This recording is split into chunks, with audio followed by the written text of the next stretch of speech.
We are going to call the regular council meeting to order for Tuesday, August 15th, 2023. Mr. Monroe, if you'd like to call the council to order. Or the roll call, please.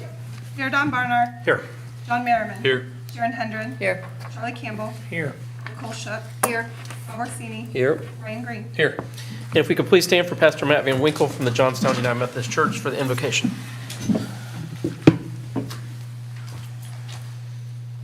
Let us pray. O God, our creator, provider, and protector, as we gather tonight in this council chamber, bless all present with wisdom, kindness, and grace, so that the discussions to be had and the decisions to be made will reflect the future you desire for our community. Likewise, we pray for your blessing of protection and strength for the women and men in our military, in addition to all first responders, as they place their lives in peril so that ours might remain safe and free. Finally, we lift to you our schools, along with the administration, faculty, and staff associated with each, who are charged with the task of educating our children. Let them all feel the support of this community as the next generation of citizens is prepared for a bright future. In all of these things, we place our trust in you, O God, and thank you now for the answers to come. Amen. Amen. Please remain standing for the Pledge of Allegiance.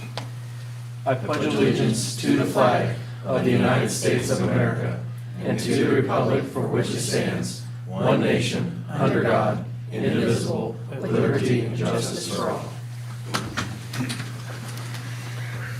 Good evening, everyone. Thank you for coming tonight.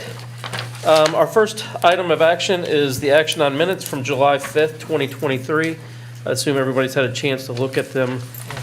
Do I have any comments or changes to those? Hearing none, do I have a motion? So moved. A second. Charlie Campbell. Yes. Nicole Shutt. Yes. Bob Orsini. Yes. John Merriman. Yes. Here, Barnard. Yes. Ryan Green.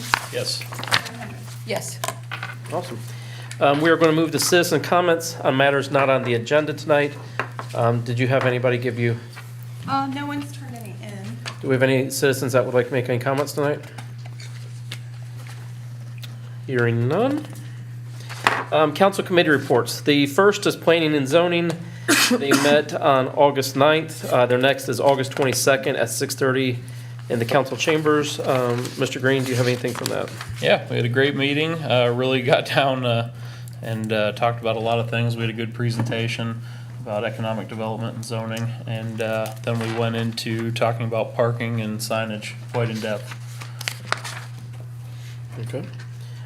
Design Review Board met the same night. Their next meeting is the 22nd at 5:30.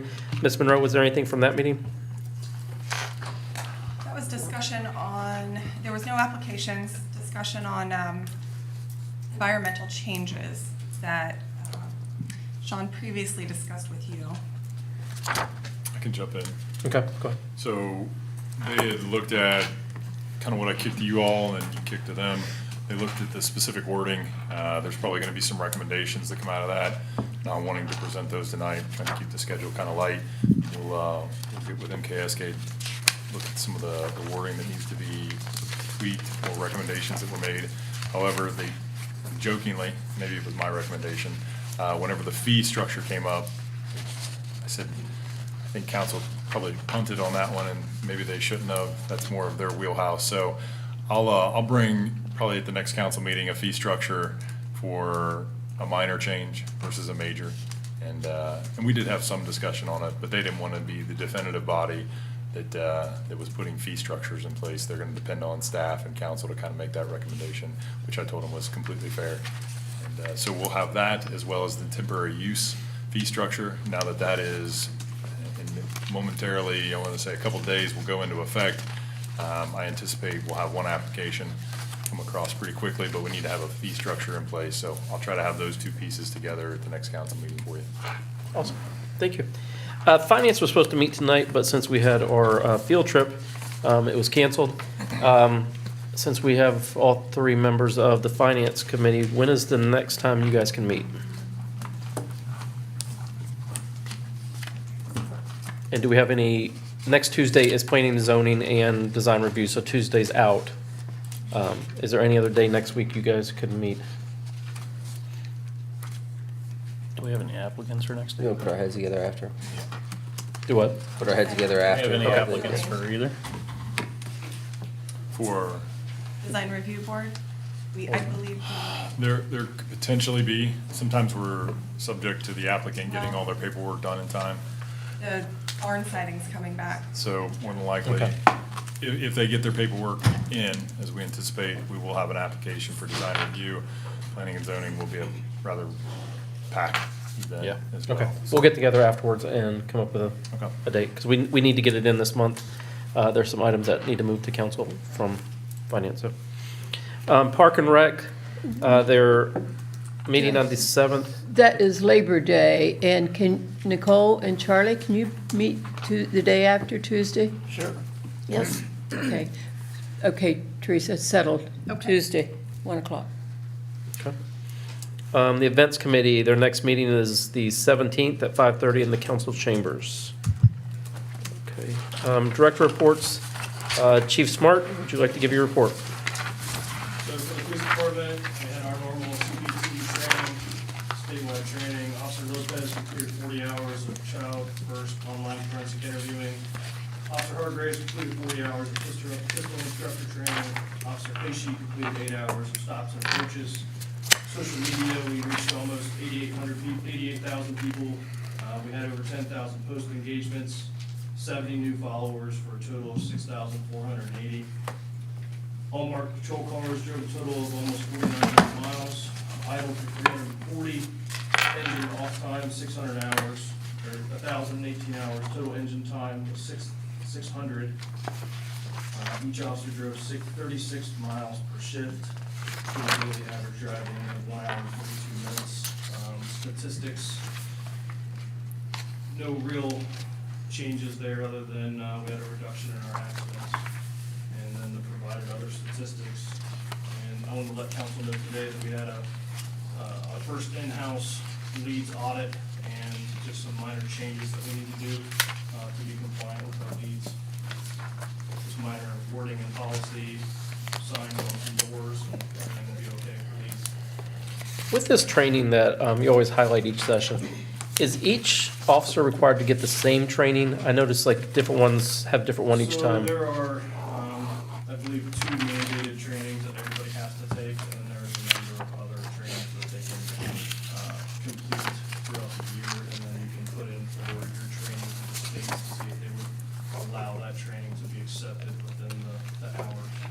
So is it areas like that they're interested in that they want to get additional training? But they have to make sure that it's state approved within that CPT.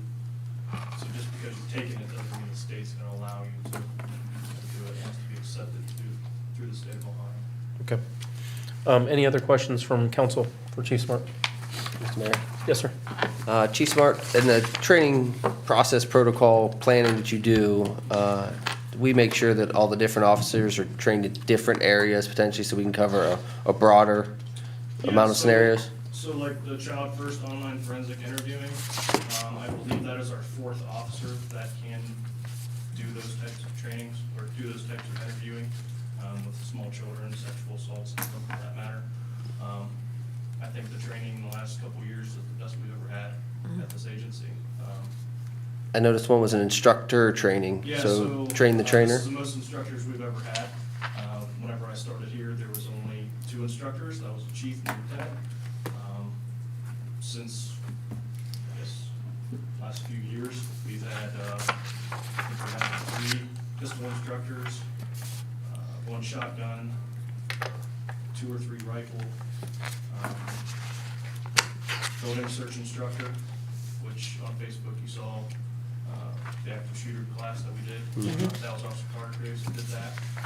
I'm trying to think of some other instructors that we had. Well, the depth and breadth, We're gonna also have our own defensive tactics, MACE, ASP, OC, so, we also have our own taser. well, the depth and breadth of the training that's been in the recent years, I've noticed, and it's appreciated. Thank you. One thing I'd like to note about Chief Smart, I believe this is the first time in maybe the history of Johnstown Police Department, or in a very, very long time, that over the last year, he has not lost a single officer to another agency. As we know, Johnstown's a smaller agency. A lot of officers leave to go to the larger, higher paying agencies. And Chief Smart has kept his team together. I commend you for that, for keeping them together for this past year, so, I appreciate that. Saves the city a lot of money too. yes. Thank you. I want to say something about Gary Hargrave. Is that his name, Hargrave? Our grades, yes. Yes, he and I were near the Kroger Shopping Center working with a displaced homeless family. He was so good. He had toys for the children, and they couldn't speak English, and we got to try. He was very good with them. I'm not saying we solved their problems, but he was very good to the I family. appreciate that. I'll let them know that. Yeah. Thank you. We have no tabled legislation tonight. So for public hearings of legislation, our first is ordinance 14-2023. This is an ordinance amending Title 11 of the City of Johnstown Codified Ordinances, the Property Maintenance Code. The first reading was August 1st, 2023. This will be the second reading of it, and we will have public comment and debate on it. So, do you want to bring this or talk about it a little bit, Sean? Yeah, Mr. Mayor. And it'll be up to your discretion. We've been pretty inundated over the last couple of weeks, just trying to punch through a pretty big list of items. I want to double check the wording, and I mentioned that at the last council meeting of how this fits in with everything else.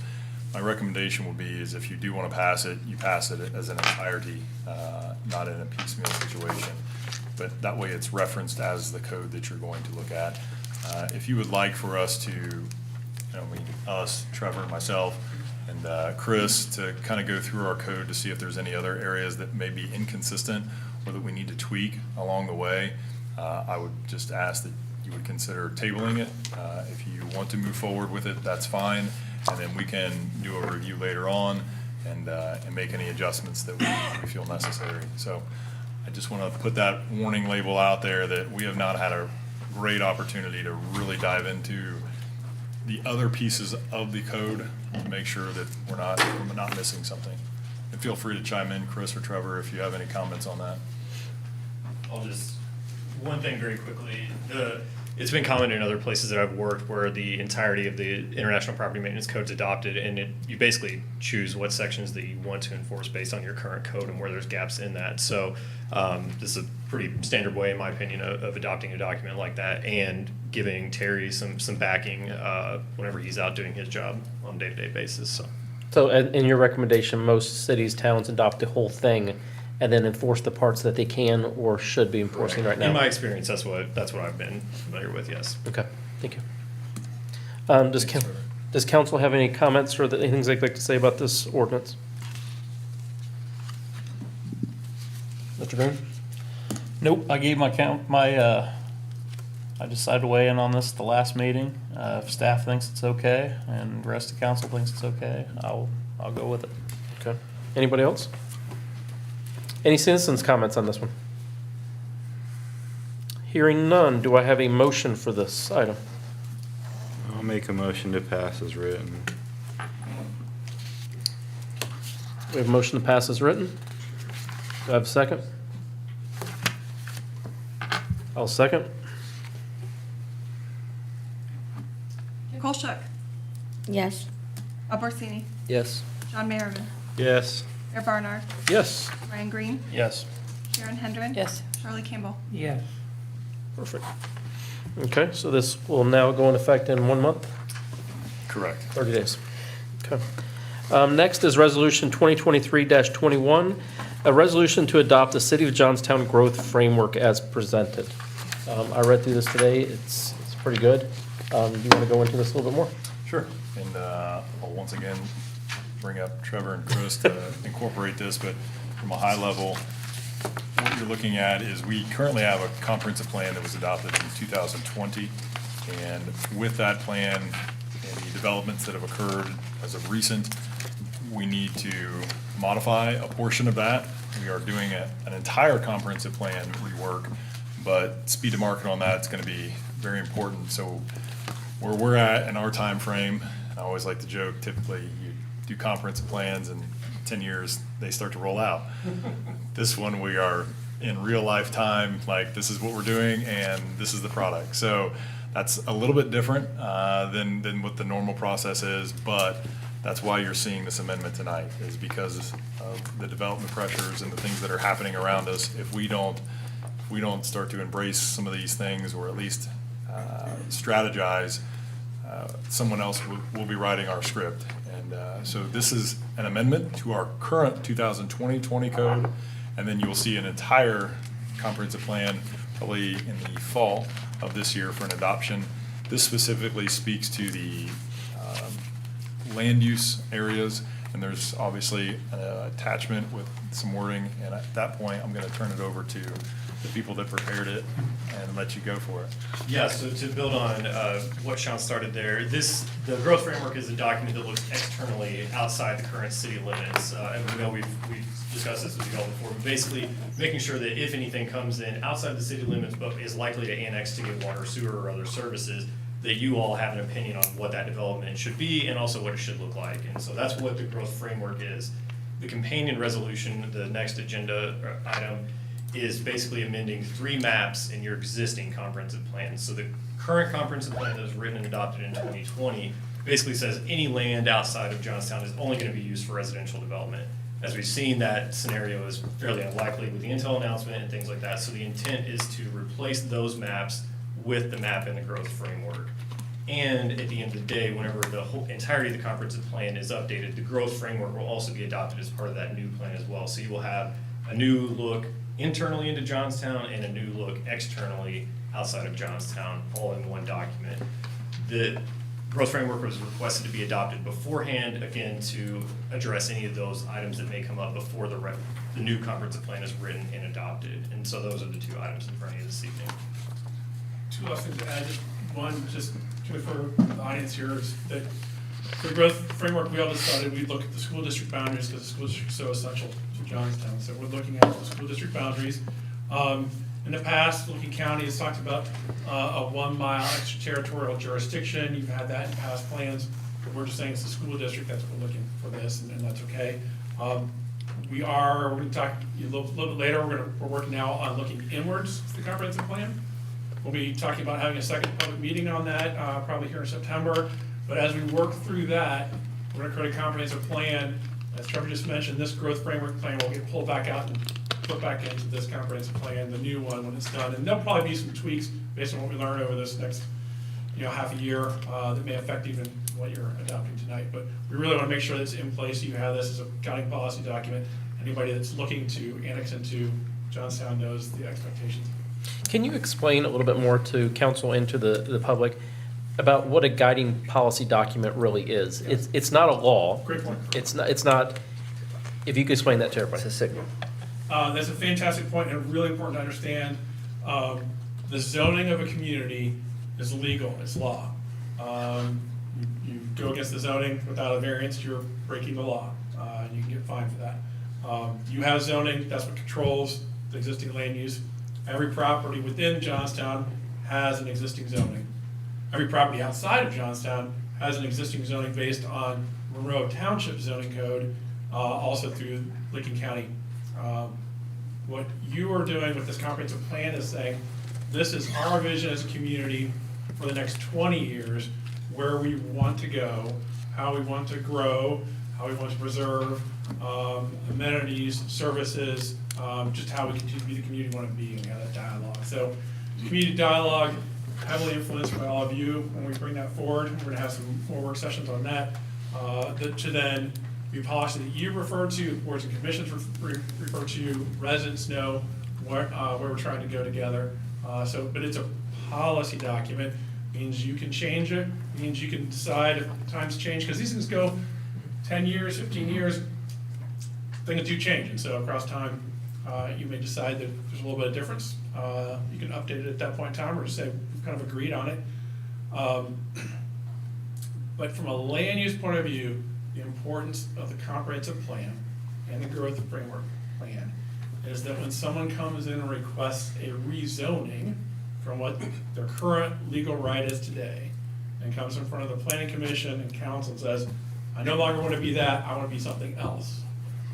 This document says, as a community, this is what we're looking for, and gives some guidance to help evaluate, in addition to the zoning regulations, any kind of application or discussion. Now, can facets of this be put into zoning, into the Yeah. law? Yes, absolutely. And it can certainly be used to inform any changes to the zoning code as well. So there's a lot of talk about, or a lot of narrative in there about character, how places look and feel. Those are sorts of things that can be used to inform zoning changes that can be adopted later, which become law, of course. Mr. Mayor? Yes, sir. Is it a fair statement to say that this is a signaling of expectations if you want to partner with the city? You should fit into these requirements, and your path will be easier than if you decide to do something else. It also doesn't prevent anyone from coming in and saying, we don't want to partner with the city, we want to do whatever we want. But they'll know by reading our document that probably going to have to put the gloves on and fight their way through it. Yeah, that's a very good summary. Great. Thank you. Does council have any questions or comments or anything they'd like to talk about with this? None?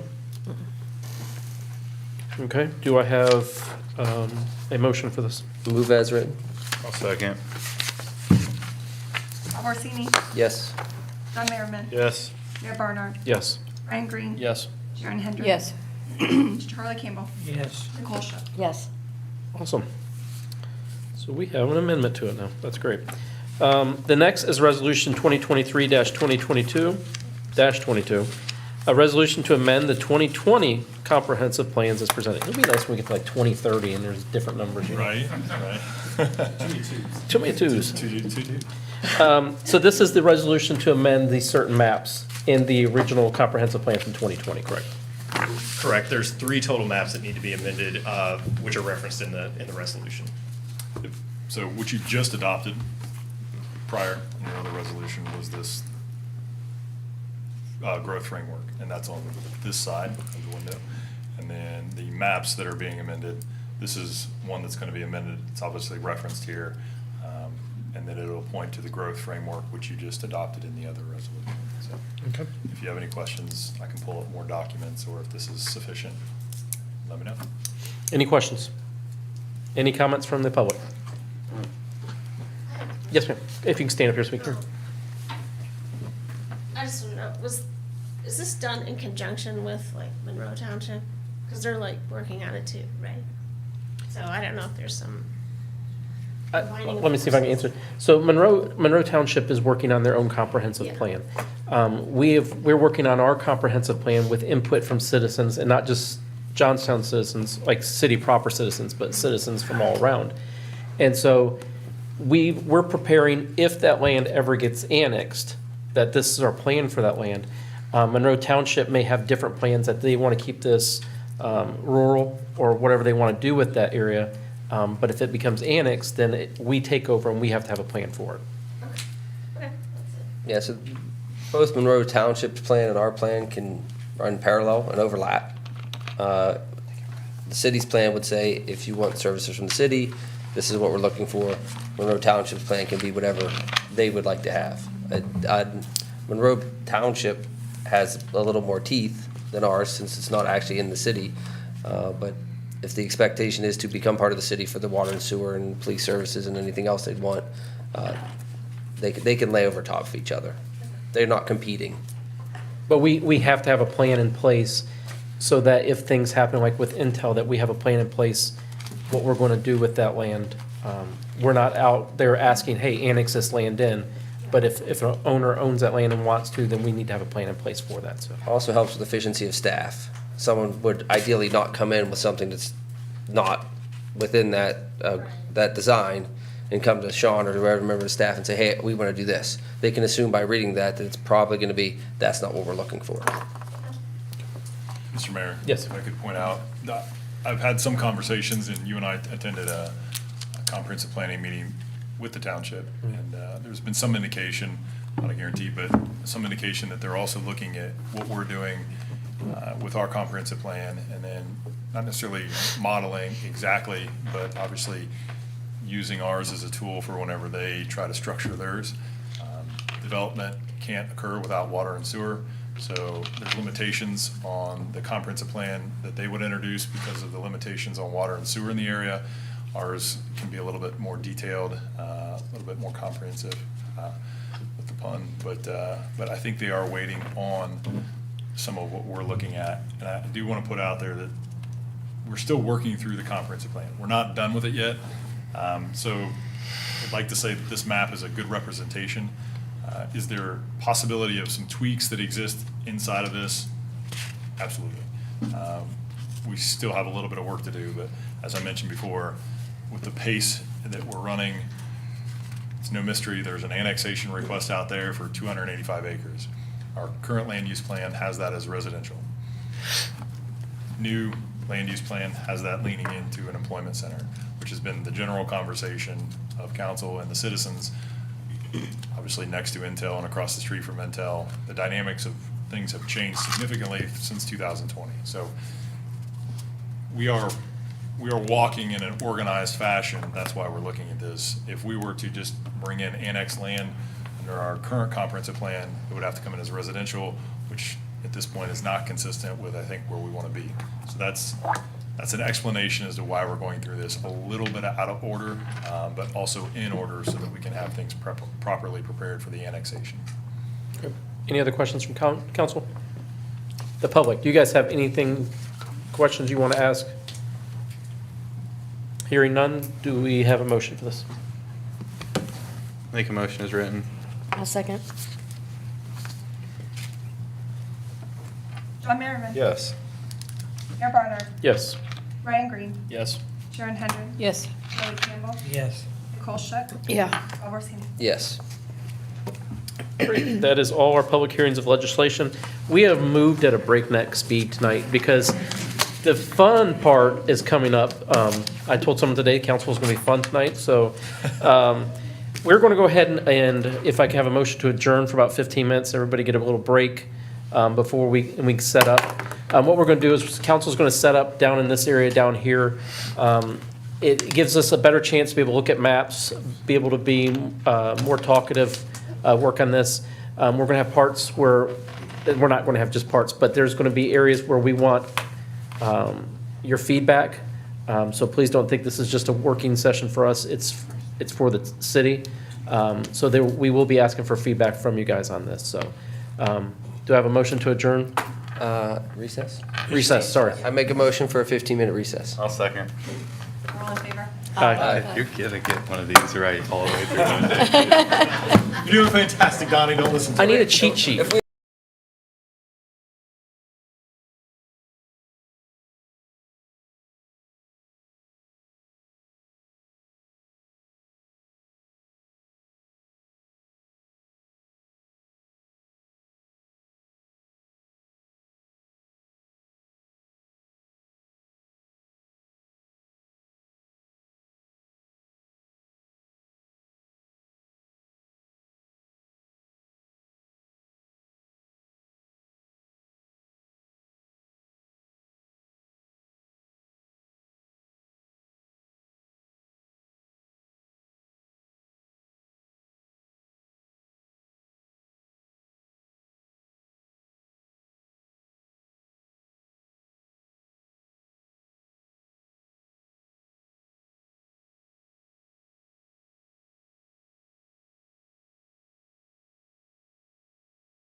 All right, and then I'll do a real quick kickoff. Donnie kind of touched on this. The format's a little bit different. So we did this for a little bit more informal, so that communication can flow a little bit more easily, less of the formalities. I mentioned this at the shuttle tour that we had today, but not everyone was there, so I'll mention it again.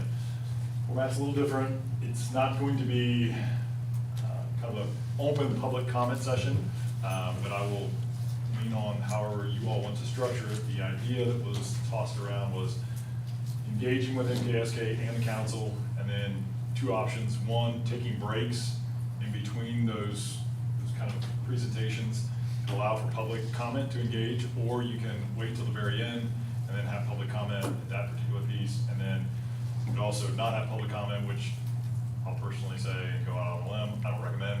I think all these fine people came, and I always love it when people come and I want their input and their What does interaction. MKSK prefer, breaks, comments, or comments? Yeah, we're gonna talk, first thing we're gonna do is have a discussion about your reaction to the tour and answer questions there, and then I think we could stop and have the rest of the community ask questions, and then we wanna talk a little about the comp plan, some things specifically related to Youngstown.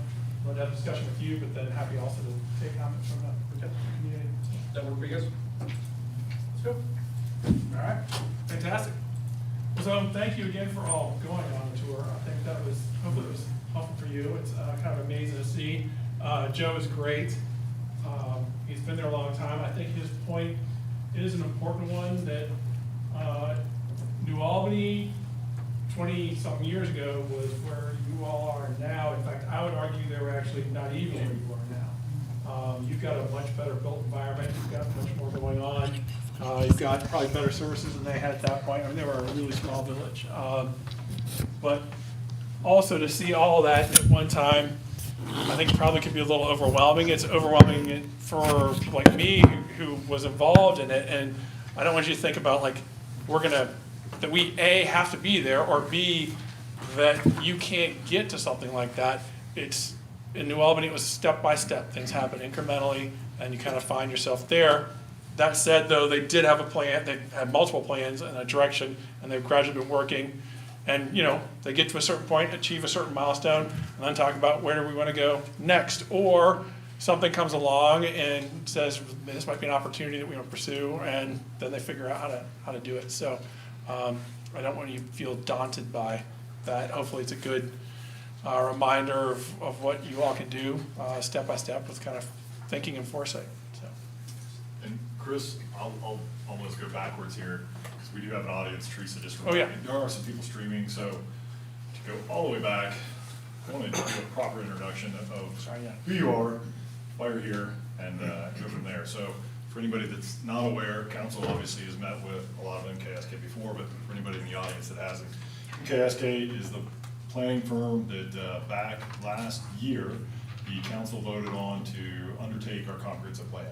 So working through that, we're probably 75% of the way done, maybe. Yeah, it depends for you. Yeah, Depends. yeah, exactly. Great answer. It's pretty broad. But wrapping that up hopefully during the fall. Yeah. So additionally with that, let me see, a couple months ago, 2 months ago, Johnstown then also employed MKSK as a planner component. And a lot of the thought behind that is this comprehensive plan is fantastic, and we're gonna get it all done, and it creates a lot of excitement, but then there's the implementation piece. So how do we take it into action, knowing that it would be great to have MKSK help us with that, since they're the ones that kind of help craft the big guiding document, then drill down into the details. So just as a warm up to what's happening probably in the near future, they're also engaged with us on that. So tonight we have the comprehensive plan work session. We haven't had a lot of opportunity to really dig into this. There's been a big break since our last council interaction with that. So this is gearing back up to hopefully take it all the way across the finish line. There's been some things that have come forward from a timing standpoint that have obviously pushed some of this discussion back to the forefront of where we need to be. But Chris Hyman, principal with MKSK. Trevor, I'm going to butcher your last name. Tropagan. Good luck, anybody else. And Yanko or Roy, you should know these shows. Okay. Yalko Swartz, planner at KSK. And I'm Aurora Albertone. I'm a planning intern. And then Kyle, who's not here, he's been here quite frequently before. He'll be back in the saddle, I'm sure, He will. at some point, but we're stretching him pretty. He's on thin. vacation. Yeah, he's on vacation. He's on Okay. vacation, yeah. But they've been fantastic, been a great tool, great asset. If you were with the New Albany tour today, they referenced whenever they were getting started, that they employed MKSK. They didn't have a planner in-house. They utilized MKSK as that planning resource. With that comes a wealth of knowledge that they can bring and provide rather than just one individual. Kind of the same thing we do with our legal team. We have one legal representation, Yaz, but they have a team of other individuals that specialize in a multitude of other items. So think of that in the same context of MKSK utilizing them for our planning and comprehensive planning. So with that, I'm gonna let you guys take it away and I'll interject whenever you need me. Yeah, great, well, thank you. Any thoughts? So, anyway, so hopefully you got a good bit out of that tour, that was helpful. Maybe you've got it, flip there. So, what we like to do, we'd like to recap. This can take as long or as little as we want it to take, but love to hear thoughts, have some probing questions to ask you about your impressions on the tour. And then we're gonna talk more specifically about Johnstown and the comprehensive plan. So, in terms of the tour, you got to see the Village Center and you got to see the International Business Park. Happy to answer questions that you didn't maybe get a chance to answer because we needed to get out of there, so they were starting their council meeting. But would love to hear just general impressions, reaction to the business park, employment center, any thoughts on that, things you liked, things you didn't like? Sure, I'm happy to give you some feedback. Yeah. First of all, it was well organized, well done. Kudos to the organizers, everyone involved in putting that together. It's fantastic. It was professional. It was informative. New Albany's great. Their facilities are great. What they have, what they've built, fantastic. Yep. The biggest takeaways that I saw that I thought were wonderful were, at no point was there any attempt or discussion about influencing what we do.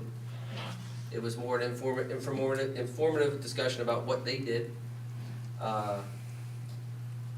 They had a plan. They had flexibility within their plan. They made mistakes, they corrected mistakes, and they were willing to share that with us. So the big takeaway I have is, the better our plan, the better the outcome. We don't need white fences. We don't need whatever that New Albany's vision was. But if we generate our own vision, and it's clear, and we formulate the plan with MKSK through that, and then stick to it, our results will be significantly better than what they will be if they didn't, if we don't. The only other big takeaway I had is that the folks from New Albany that volunteered their time, there's no cost associated with this, I felt earnestly were looking to offer advice, help us, support us with what we wanted, how we wanted, when we wanted. There was no vibe of, hey, we want to do this, so if you do that, then we can, none of it. I mean, it was great to have someone so close to us, so willing to help, that has gone down the road that we're at the front end of. I will caution, their 9,000 acres of development is not what we have. Yep. It's not what we may ever get to. It may be half of what we get to. I don't know that. But to try to formulate decisions now, thinking at the 1,000 acre, 2,000 acre, 10,000 acre development is a mistake. We have to look at what we have in hand, in place, and formulate our plans, learning from their processes, from their mistakes, so we can move ahead in the future. One of the things I took most from it, I actually took two things. I took it as an older sibling trying to teach a younger sibling where they went wrong in life. They were humbled enough to say, we screwed up here. The mounding, the first areas where they did mounding. They said, this didn't look right, we didn't like it, so we moved on from that. I think people get an impression of New Albany wants to take over everything.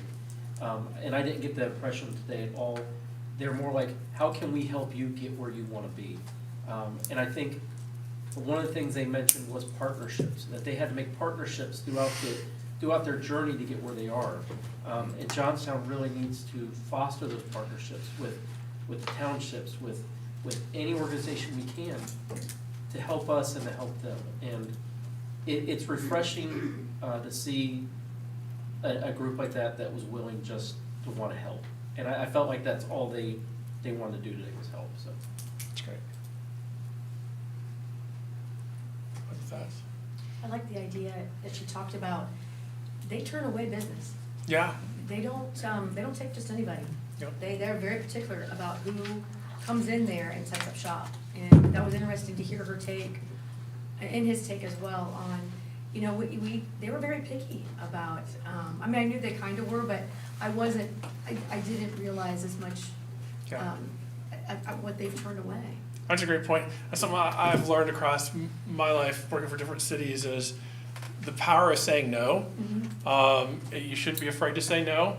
You shouldn't always say no, but saying no at the right times, and again, if you have a plan and a vision where you're going, things don't match it, saying no is perfectly fine. That signals to everyone else, Well, you know, that's what they were we're able to serious do. and this is where we're going. That's why they were able to do that, because they had a good plan. Yeah. And they To say- stuck to that plan. They did Yeah. stick to it. They stuck to their vision.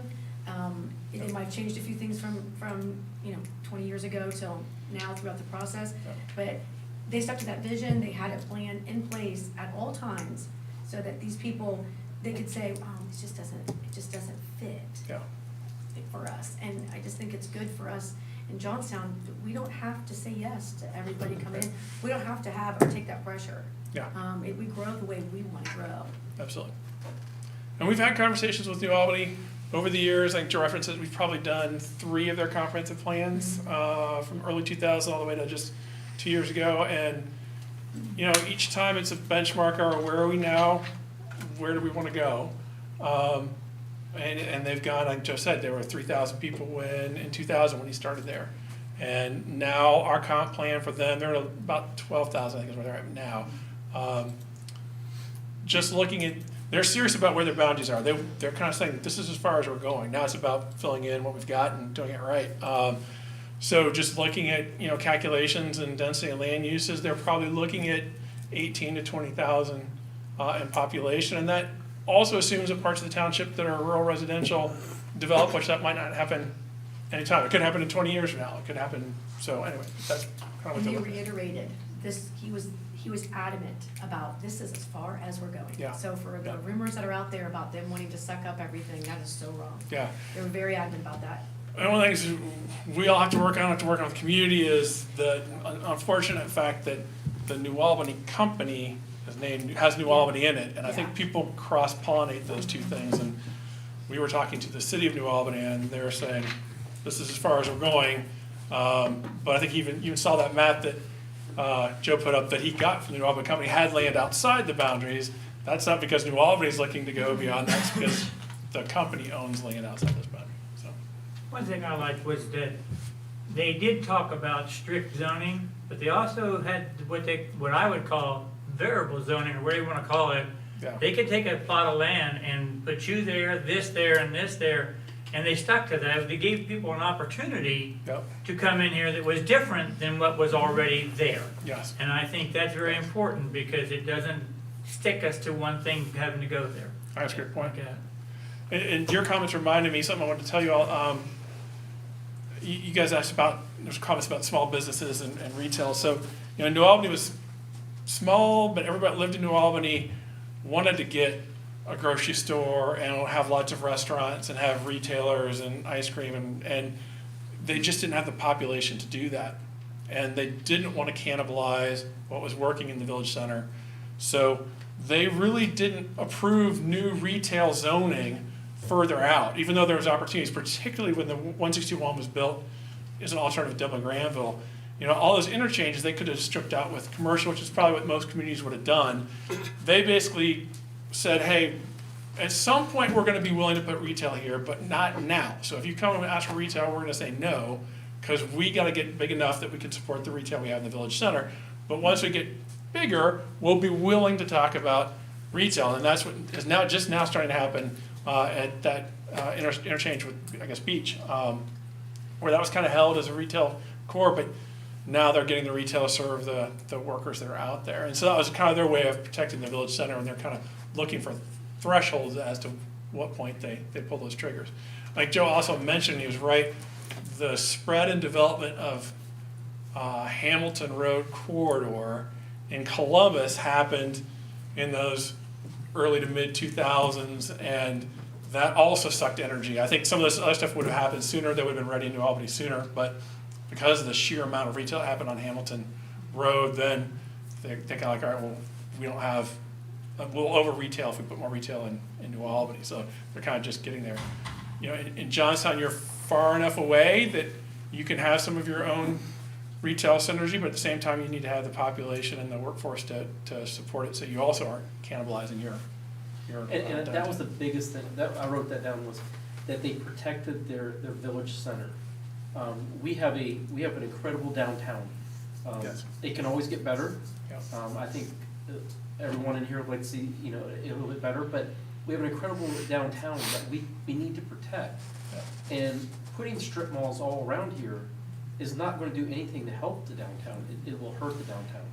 And if we wanna keep the downtown the cultural center of Johnstown, that everybody talks about, you know, preserving the heritage. If we want the heritage of Johnstown, that city center is vital to it. Yeah. And I liked how they were very adamant about not putting retail here or there because it would hurt their city center. Absolutely. How did they do, he said that one place brought another. So we had Facebook, then we got Google. How did they sell it? That's what I want to know. Planning and development was there. They've shown how it's progressed for them. Yeah. But how did they, I mean, you got, like you just got done saying, we got Columbus, we had the Hamilton Road corridor. And all of a sudden, we're seeing major companies, but they're not in the Hamilton Road corridor. Right. How did they sell it? Yeah, I think that they sold on multiple levels. Kind of the image of what New Albany is, what their values are, how fast and how well they could approve things, that they would partner and try to help communities as long as businesses, as long as they're helping meet those benchmarks. So, you know, if companies came in and said, no, we're not interested in that, it's kind of shopping around, trying to find a place anywhere in Central Ohio, they're like, fine, keep looking. But if they said, no, we really want to be here, we're willing to work with you if you work with us. How do we do it? That was kind of his big point, is we're looking for a certain kind of revenue return for businesses. We'll help you figure out how to get some of these incentives to work to meet your needs, but you've got to meet our needs. And then, you know, they had a crack team that helped kind of get through that. And they have different mechanisms to do that. I think probably the largest thing I took away from one of the largest things from the entire bus tour was your partnerships with businesses and your partnership with developer is what's going to make or break what happens in your town.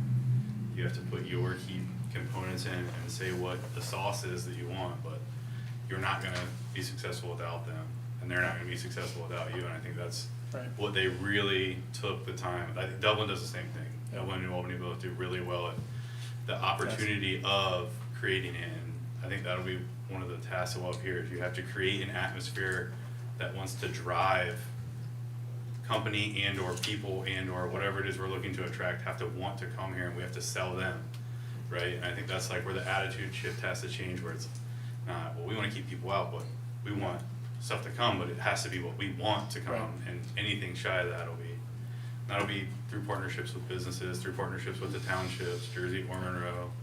Just because if they allow things to happen that don't jive with what we want, then that can cause a lot of problems later down the road.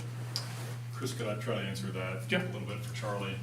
They also, if you remember, Jack, you mentioned, they break their categories up into sectors. Yeah. And so each sector starts to support itself once you get kind of a linchpin. And he used that Amazon reference pretty frequently. And that was really the linchpin that got them into that technology sector. And then they also referenced the vertical integration with the company. So typically, each company will have a subset of suppliers or other pieces that support that specific company. Once you get that company in your area, then some suppliers start to kind of form around it. But then other companies want to be around it because you've got the workforce or the other pieces that help them exist and coincide. So they mentioned, you know, Bath and Body Works with the plastics. All of those have that vertical integration. So Johnstown may want to try to be strategic, and it's not going to be rocket science. Obviously, Intel was a big shot across the bow as far as the technology sector. So you're going to have secondary companies that are going to locate here. And this is, I was just talking to Emily from Intel this weekend at the Hartford Fair. This particular industry has not existed in this area. Like anywhere.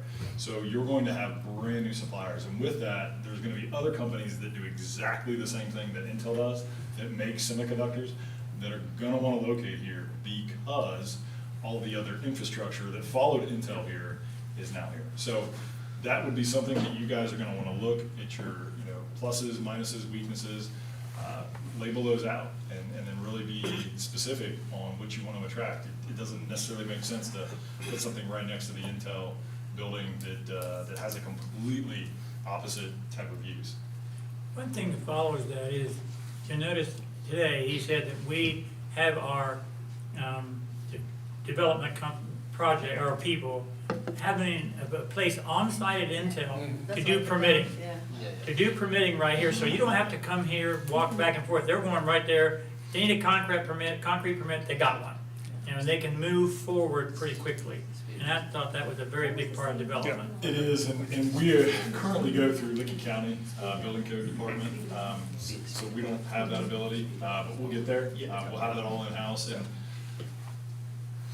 there's some strategies that are being employed in the background that, once we get them fully baked, I'll maybe pick the proper moment and the proper time to see if these things that we're working on, again, that partnership word is insanely critical to what we're doing.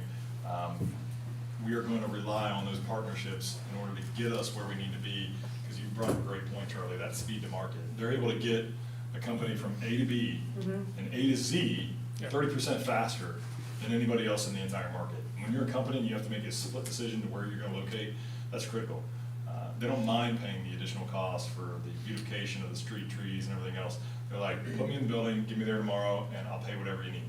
Infrastructure is very important too. Infrastructure. Yep. That's why you can put all the data centers where they are, is because they preloaded the area with electric, they preloaded the area with fiber.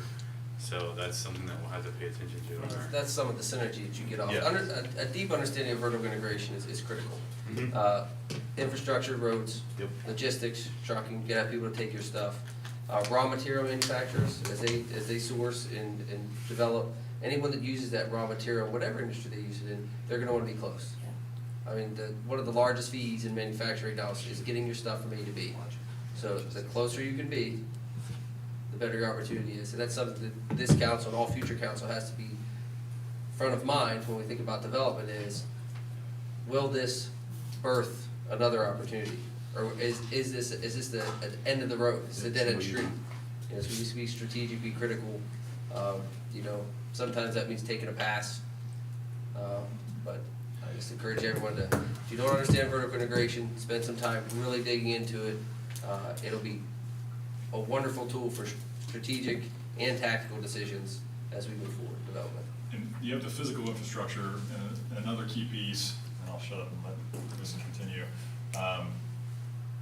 It's the paperwork infrastructure. I mentioned that from the CRAs, the TIFs, the NCAs. I didn't want to mention it there, but just so you all can sleep a little bit better tonight. All of those things are being worked on. You'll fully see Johnstown integrated into the NCA agreements, the TIFs, all of those funding mechanisms, the CRAs, the tri-party agreement with the school. I think I've met 3 times now with the superintendent. Had the lawyers there the last 2 times, so it's getting expensive. But not in a bad way. The conversations are fantastic. There's a willingness to help each other and to figure out how we can build each other up, locking arms in this exercise, so that whenever a CRA application has to come through, there's no negotiation that needs to happen. It's a format that's pre-existing. That speed to market is going to be critical. So just so you all know, those things are all being worked on. You're going to start to see probably in the next month to 3 months some of these legislative items coming through, agreements that need to be put in place, NCA requirements that are going to be drafted, CRAs, things like that. So, And that was something we learned yeah. from New Albany, that they had these agreements in place and that we wanted to work on them. And we've been working on them for months now. Years. Especially at the school. And it's been pretty good, so. So maybe for everybody, we're saying NCA stands for New Community Authority. The other interesting fact about that is New Albany was the first one to use that. It was put into state law, and then New Albany used it immediately as they grew about 1990-ish. What new community authorities do is they add an additional millage to property that's annexed into the city.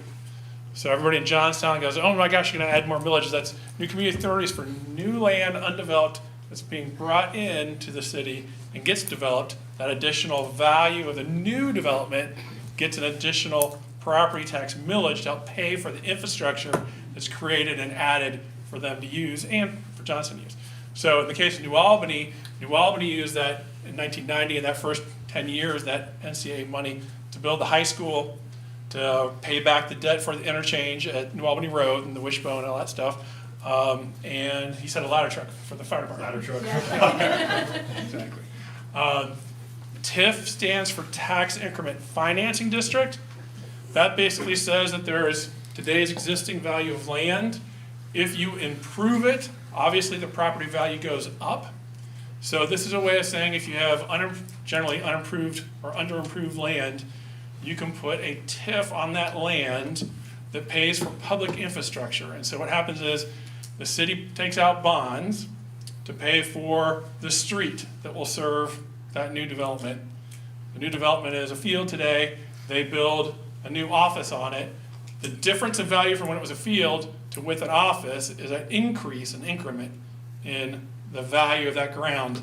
That increment of tax goes to pay off the city's bonds on building the road until the bonds are paid off, and then that full increment then goes to all the normal parties it would go to. So, and there's school exempt TIFs, there's all sorts of flavors, all sorts of flavors. 1075, school exempt. Yeah, exactly. They don't, typically It doesn't the hurt the biggest schools. portion- Yeah, right. it inserts But it, so. the purpose of all these funding mechanisms is to make the businesses, the new individuals moving into the area pay for their arrival and not make the city have to pay for all this infrastructure that's gotta come for them, but make these businesses pay for their own infrastructure. Think developers and businesses and not individual residents. Yeah. Because when we It's a say good- people, sometimes people get confused Yeah. with homeowners. Good point. Right.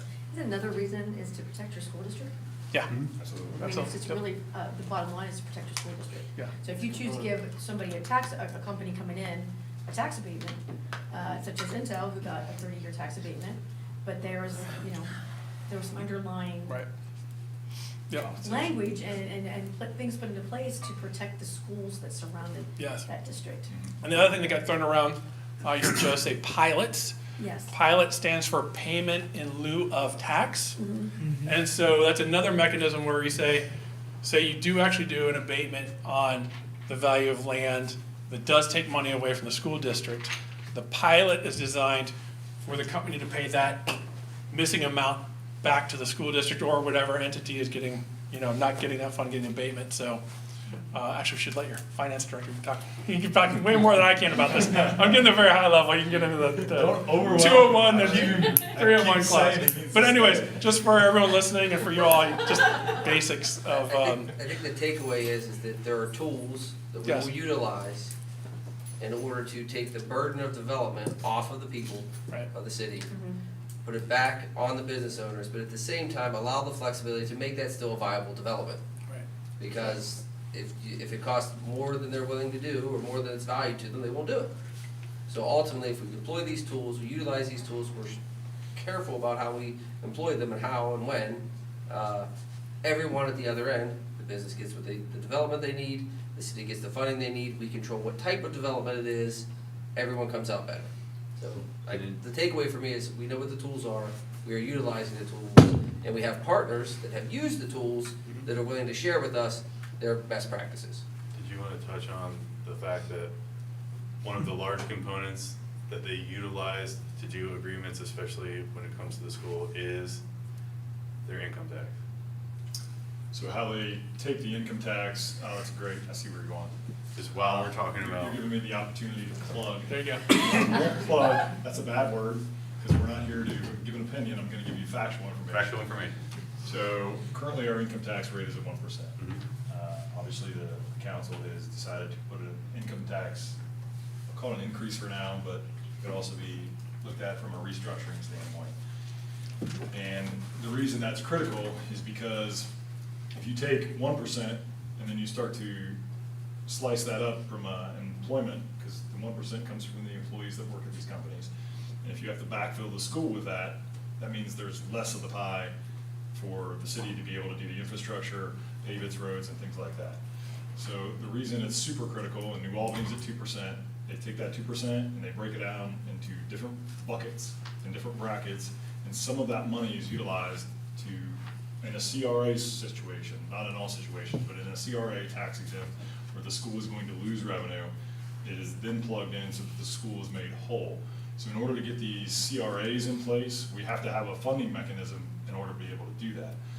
Now, I'll also plug or inform the 2.25, most of the residents will see a decrease or no change in their taxes, because currently we don't give a credit. So the 2.25 would move the businesses that are located here as well as the workforce here up, but then the residents would see a credit. So if they worked in Columbus and they were at 2.5% or 2.25, they would in effect see a decrease because of the credit that would be then issued. So what we're really trying to do is put the tax on the businesses and the workforce. Now, there's no easy way to slice it. There's gonna be some people that are gonna come out, financially to the good, and then there's gonna be some that are not gonna come out financially to the good. The only thing that I can say as far as some type of condolence to that is, if you're paying 2.25% and working in Johnstown, if you work in Columbus, you're gonna pay 2.5%. So you're still cheaper than Columbus. If you work in most municipalities around here are either at a 2% or 2.5, there's a good chance that because you're working in Johnstown, you're gonna pay the same or even possibly lower. There are some circumstances of 1%, 1.5% that are in some other areas. Those individuals are gonna see a decrease, but hopefully that tax money is gonna be used. Go ahead. Too much. Well, I think there's two more really important points, and benefits. Keep going. One is, the city needs the revenue, and to do all the things that all the people want, and all the amenities, and the parks, and all that kind of stuff, you need the revenue, you don't have it. To get some of the expertise that these other communities have, you need to be able to hire these staff. Johnstown needs the revenue, I think, to be able to do those things that people want. So I think people even working in the city would appreciate the amenities that can come from that. The other part that I was gonna say, and this is part of why we're doing this comprehensive plan, part of the reason we just did that growth framework is, Johnstown's trying to add employers, new employers. Those new employers will be coming in, and they will be helping pay this tax and helping grow that revenue pot. So that's really why it's so important. In some sense, Johnstown's a little bit behind the curve compared to the rest of Central Ohio. We're gonna add another 1 million people here in the next 15 years, 20 years. We're growing. We gotta keep up with everything. And I guess, the other thing just to say, Joe talked about this, I think their budget's close to, just the income tax part was $30-some million, yeah. And I think here it's 2? 2.5 to 3. Which is driven by the employment that's there. Yeah, theirs is driven by employment, yours is driven by residents. Because they are most, and he's made the point that most of their residents are employed outside of their city, and they are paying, he used the term, $300 Yes, to have all their amenities. yeah, exactly. So anyways, The city's finances are, I'm proud to say, the finance committee, work with the staff. yes, Director, we're stable, but we are flat. Yeah. There's no growth, there's no increase, there's no flexibility. So we've pulled this to a level to where we're not hemorrhaging funds, we're not losing money, but we certainly aren't in any position whatsoever to go out and add amenities, pave a street. All those programs have been stopped. They had to be. So this tax situation, this tax increase, we'll call it, but as you explained well, it's not necessarily an increase for everyone. It's critical for the next steps of Johnstown. And no one likes to spend more money, me included, but the benefit for the short-term cost will far outweigh, and that's the short term. In the long term, people in place, programming in place, staff in place, that's what allows this to blossom out. So I just hope everyone can recognize that, look deeper into the numbers, and make an informed decision. He did say that they had, 95 on their staff? What was it, just 2 years ago? Yeah. And they have 140 now. 125. Yeah. In 2 years, they added to their staff in Lubbock. The other thing is they have 12,000 residents, we have 24,000 Yep. employees. Yep. 2 to 1. 2-1. And they're looking for 3-1 Yep. versus the residents that live there. Dave's gotta get louder. 'Cause we got a lot. Yeah. What he was saying was that there's 24,000 employees that work in New Albany, but there's only 11,000 residents that live there. So great point, Dave. the really prosperous communities in central Ohio, that's the formula. So Dublin has 40-some thousand residents right now, and they have twice that many of employees. Might not be quite 80, but it's close to 70. So that's how Dublin can do the things they do. They said they want to be between 2 to 1. New Albany. Ideally, 3 to 1. Right. Anyways, so, one thing I do want to touch, you guys are all talking about, but I do want to talk about, because it does come to Johnstown. It's interesting, just using New Albany as an example of, when we're talking about employment, their arc, and it's true everywhere, right? There's this kind of arc of employment, but New Albany was kind of out at the end of Dublin Granville Road and at the crossroads of 62. I think even at that point in time, Johnstown was probably in better shape. They desperately, when new 161 got built, wanted employment. They built kind of a little business park at the end of the Wishbone, and they eventually got Discover and Aetna, which were, standard white collar office employee kind of things, and that brought in their income tax. As they grew, they needed more space.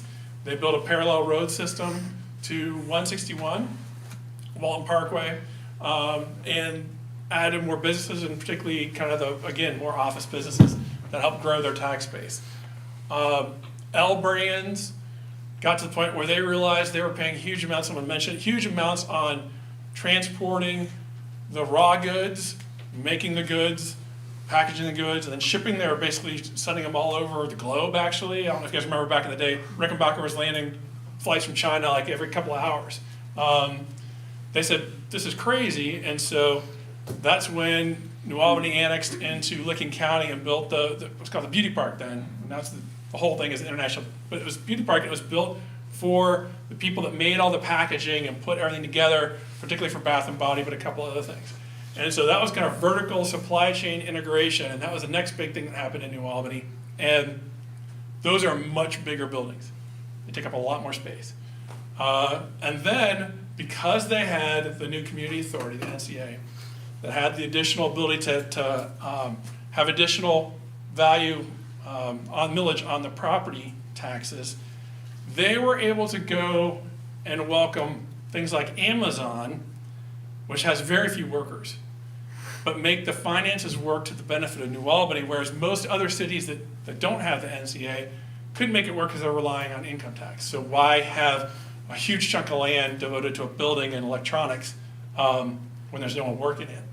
But New Albany had this additional new community authority tax that was on top of it, that then meant they would get money out even if it was just because of really expensive computers and equipment, huge property values. They could make the numbers work with that. So then New Albany starts attracting giant, very low employment, but data centers. Yeah. And then that's what then has now attracted Intel. I mean, there's other things to it, but there's been kind of this arc. But then now Discover, after COVID and for remote work, the Aetna Discover area has to be reinvented now because it's way too big. They're no longer, want that kind of big space. So we have to think about, where things are moving and how that evolves. Sorry. Yeah, can you explain why these businesses don't mind coming in if there is an NCA? Yeah. Show the advantage of why they're okay with, they got their tax abatement maybe, but they're okay with the NCA. Can you explain why that's appealing to them? We're talking about, big global companies. I get it, but. And that's part of the answer. So they're trying to make sure that they can locate where they want to locate, and they have the services, the transportation access, the electric and redundant electric access. And so they're looking for areas that meet those site criterias. And so New Albany had. All ahead of that, and that's Yep. why they didn't care about the NCA. So New Albany had. I'm okay with that. Yeah. Okay. So That's they're why I'm looking. getting that too, Yes. was to say, the infrastructure was there, that's why important, that's why. Infrastructure is. The infrastructure is, even for us at this point, the infrastructure is huge. Yes. Because they laid it all out. Yep. And so they didn't care. They might get we'll throw you a tax abatement, but we're gonna throw an NCA on this, they're like, I don't care. Yeah. You got what I need, so I'm here. Right, because I had the infrastructure and that the company wanted, and they had the finance mechanism that the city wanted to be able to say yes. Yeah, they don't care if you got the infrastructure to build it. And the real estate taxes are favorable over Yeah. here. Yeah, good point. That's great. Yeah, That's a yeah. great point. That's a great point. Yeah. And plus, if you look in central Ohio, that 9.5 is Yeah. nothing compared to, even if you added it on the abated portion. So the one thing I do want to touch on, and we're telling communities, same thing we're telling New Albany, telling you, I think the future of kind of the white collar office is a much more dynamic, mixed use environment. The days of the office park are pretty much kind of passing by. And there's still people that want to be in there, but I think at this point, most people that are going there new now are going there because it's cheaper space than the others. But the people that are looking and choosing where to locate their offices are looking for dynamic places where their employees want to be. And that's in these mixed use environments where you have restaurants and entertainment integrated into the site. It's walkable. You have office space. You could even have residential mixed in, but you go there and you have opportunities to do many different things as well as work. And you got recreational opportunities, got sidewalks, you got jogging paths, you got places to work out. So you've got all these amenities, and then that's the way you get people to come into the office every day and work. And so I think all over Central Ohio, probably all over the country, we're going to see the office parks really have to be reimagined in much the same way we've seen shopping malls have to get reimagined. So I bring that to say, I think what we need to be thinking about in Johnstown and everywhere else is if we want to attract that kind of employment base, we need to be thinking about these more dynamic, walkable, mixed-use environments. You have downtown Johnstown is that. The only issue is offices want kind of bigger space. So how would you integrate that? That gets a little more challenging. I think it's a great spot. We need to reinforce it. We need to reinvest in it. But we also probably need to be thinking about a place where we can create a mixed-use environment that's big enough to attract some of the bigger office users, but would also have restaurants and some of this dynamic stuff. You know, one of the discussions we want to have with all of you, happy to get your thoughts tonight, but at some point here soon, is talking about, you know, where do those different kinds of employment uses best belong in Johnstown or maybe a future Johnstown limits. So that is one of the things we want to get to. Can you give a physical example that currently exists in the Central Ohio area for a visual? I'm thinking of a couple, but I'm thinking of Well, they come- Kirby Yard or even Easton Town Center. You've got all Yes. the offices that are around it, and then they've got kind of that. Now, that's not the model necessarily that we need to use, but I'll let you kind of. No, it's great. So if you think about Easton was really, I mean, it was a mall killer. It was designed to be an outdoor lifestyle center. But they've kind of, it's been around 20-some years now. You know, they also realize this trend, so now they're trying, and offices want to be there, and residents.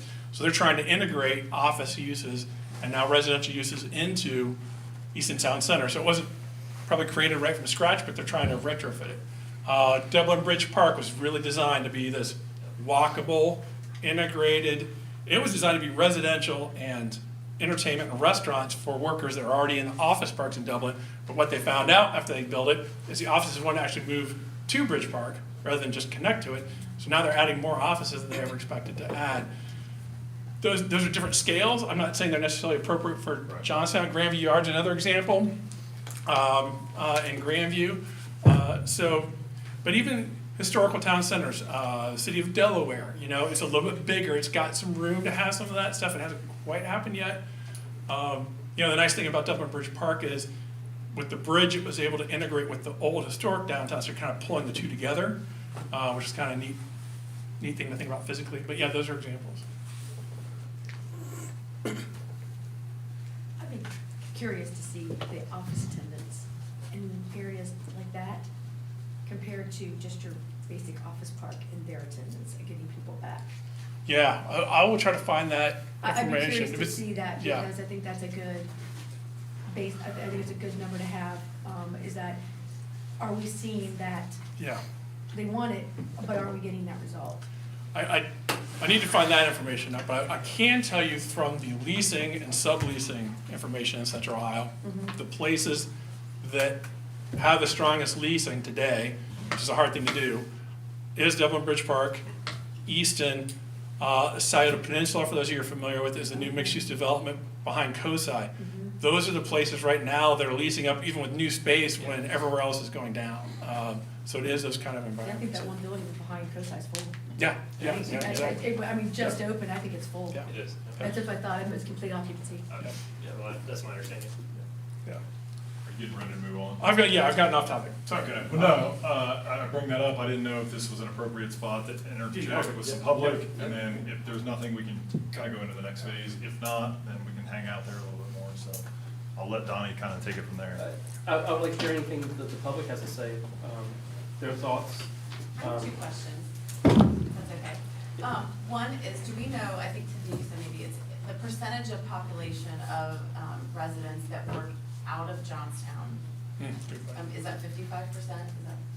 It's, Like, because that, like, that's concerning, right? Like, when you put the, and do people, I'm assuming you're gonna have a campaign so people know if you don't work in the village or in the city, it's not likely to double your taxes, right? 'Cause when you just, my first impression, when I heard 1% to 2.25, I was like, no, it's not that.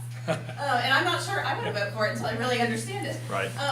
So, I mean, that's like an additional reaction. My second question is, like, we're modeling this, or like the ideas around New Albany, but I think a lot of the community is very much wants that small town charm. Yes. Has that built into this, and kind of more like, and I hate to say this, because it probably turns some people off, but like a mix of in between New Albany and Granville. Absolutely. Type view, is that kind of what you guys have incorporated? I'm so glad, see, I already failed, so I'm so glad you brought that up, because if you go Okay. back that slide, that was actually the third question.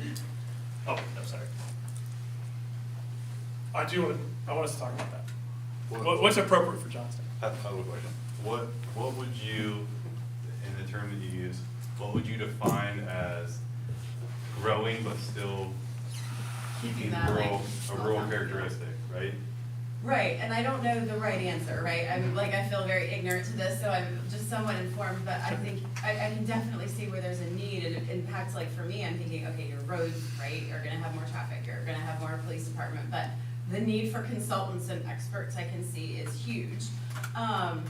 In how to, what the community wants as far as maintaining the charm, maintaining the small town feel, but you know it's going to grow, so how do you do it in a way that's financially stable? I think, can I? yeah, go ahead.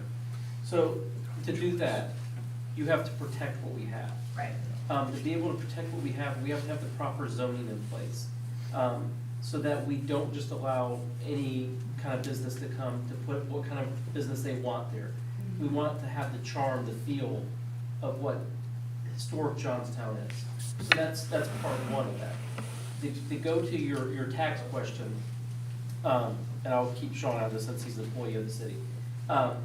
There is a PAC created that will be campaigning on behalf of the tax increase.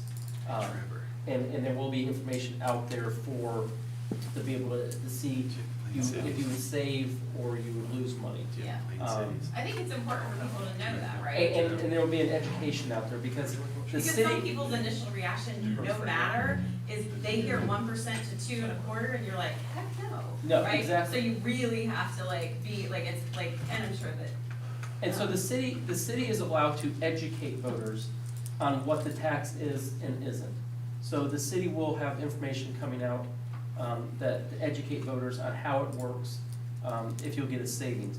But there's a whole nother group that is pushing for it. So that their information will be coming out in the near future because residents need to know how it's going to impact them, especially small businesses. Individuals like you who may or may not work in Johnstown or work in Johnstown part-time. So people need to know that, but that money is crucial. People think, oh, well, it's gonna go to wages. The money is crucial that we have the right people in place to protect Johnstown. I've said it before, there are things that zoning-wise in town that we don't enforce because we don't have the people and it's gonna cost too much to litigate. Is that what we want in our town, or do we have an image that we want to have and protect? So I think you have to have the money to be able to make the town what we want it. Not having the money is going to, Johnstown will never be able to compete and it will just go down. Well, and, I will try to jump in, and it's a great question. So whenever you bring up taxes, there's gotta be an education component. So just know that probably in the very near future, and I can give you some details at this point, but we need to have it in an organized sheet, which is currently being worked on from an informational standpoint. But we wanna make sure that everything is crystal clear and probably in a nice, neatly wrapped package to where it's understandable, it's easily communicatable. Typically, you've only got a very short window of time whenever you're talking to a resident, and you bring up 1% to 2.25, and you got about 10 more seconds to figure it out. Yeah, I mean, that's like, I mean, I'm like not opposed to increased taxes Right. and paying for like services and stuff. But like my initial reaction was like, there's no way that's gonna Right. pass. Like, now help me, now it was like, and then the same breath, like, now help me understand why, Right. right? So it's why and what's the cost to Yeah, me? no, absolutely, and that's where we're gonna have a sheet put together, we're currently Yeah. working on it. I can tell you the number, Dave, hopefully if I go sideways, you can correct me.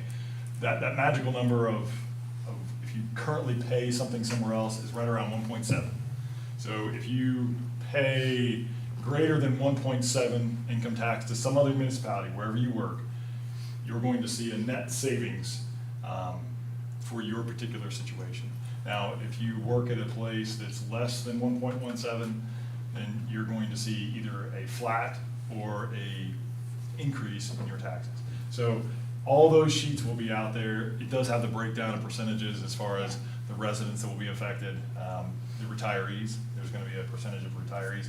Now, understand, these are models and projections that we get based off of prior year's information.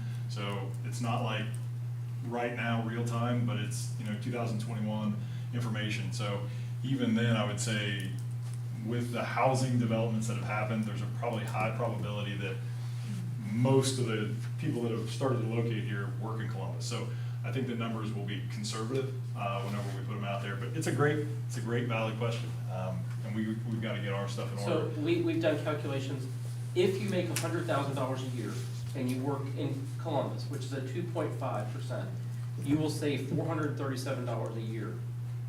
If you work in a 2.25 and you make $100,000, that's going to be $437 savings. So we've broken it down into what the savings will be, what the break-even point is. But for those who work in Columbus, make $100,000, that's just an easy round number. Yeah. It's a savings of $437 a year. What was your other question? Like, what was my, like? So, I was gonna say, if you look at somewhere, we've talked about before, like, rural characteristic of a town would be like, in my opinion, be like a Plain City, right? They've protected their core downtown center. It has been revitalized some, and then they push everything out around it. So if you take an area like New Albany that gained population from 3,000 to 12,000, that's where you lose, in my opinion. You're losing, if you want a quaint rural town, gaining large masses of population is where you're gonna lose it. It's not gonna feel like a small town, you have 12,000 and used to have 5. Well, you don't have the diversity here, like, not diversity, and I'm not meaning in an ethnic base, but I'm meaning like from home, right? Like, you Absolutely. don't have a lot of the higher end developments that probably bring a lot of income, property tax stuff that you do. We're kind of lopsided that way.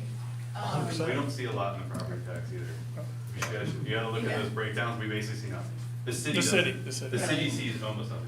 We need to have sorry. Yeah, so if you have. I'm sorry if I'm taking If up you a have lot. a rural community and you were to offset, say in our town, the southeast corner where Intel is, and that gets jam-packed with a bunch of what we're gonna call annexed in land that's gonna see a lot of business and development in that sense, and you keep your downtown center and what we have around it in housing relatively the same as it is now, you're not gonna see, I don't think you're gonna lose your rural characteristic as much as people think that you are. You're still gonna have more people that are gonna come.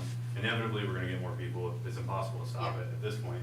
But it's how we're gonna choose to grow it in a way that makes our town still feel that it has charm to it, right? If there's plenty of towns that you can go to that they do, like if you go to downtown Delaware, it's a huge area, and the downtown still feels the same.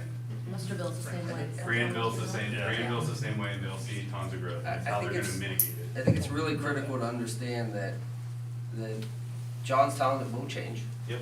All right? And you can't want Johnstown to remain as close to what it currently is and has been, and be against the revenue increase, the tax increase, and here's why.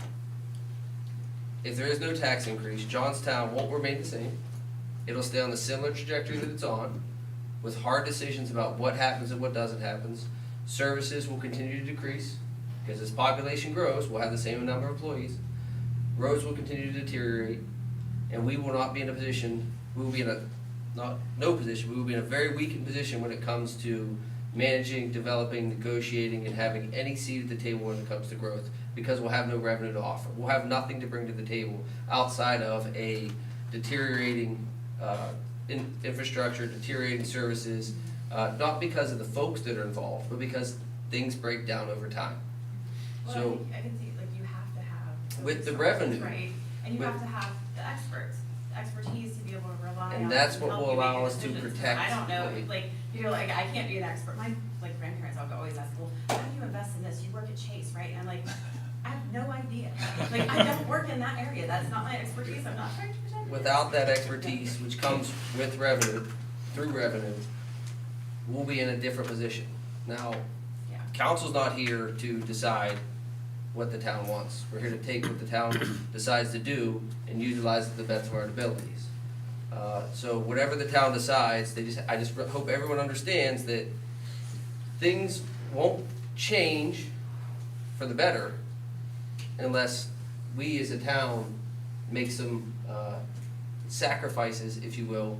And this is, with what's at stake, for what the cost is, it's a low risk investment for the townspeople to potentially improve their future in a multiple ways. I mean, it will continue to multiply over time. So we gotta put the seeds in the ground now if we ever want the tree to come up. All right, we saw the forest today, but step one is we've gotta make the sacrifice or make the adjustment so that we can be in a position so that tomorrow the town can look the way we idealize it to look. And what is that look? Well, I think that would be the biggest thing, is we can't, without people exactly spelling out what the look is Johnstown the downtown? Would you say it's the downtown? Would people say that Johnstown's the old Kroger Shopping Center? Would people say that Johnstown's the new Kroger Shopping Center? Is it everything that goes up 62? So it's, we have like a roundabout, we don't have an exact, you drive in, if you drive into Dublin, you can say, well, we're in Dublin. If you drive into Albany, you can say, we're in Albany. I don't feel like outside of maybe the downtown, we don't really have an area that you can say, well, yeah, you're in Johnstown. Yeah. I mean, we know because we see pizza shops and auto parts stores. and a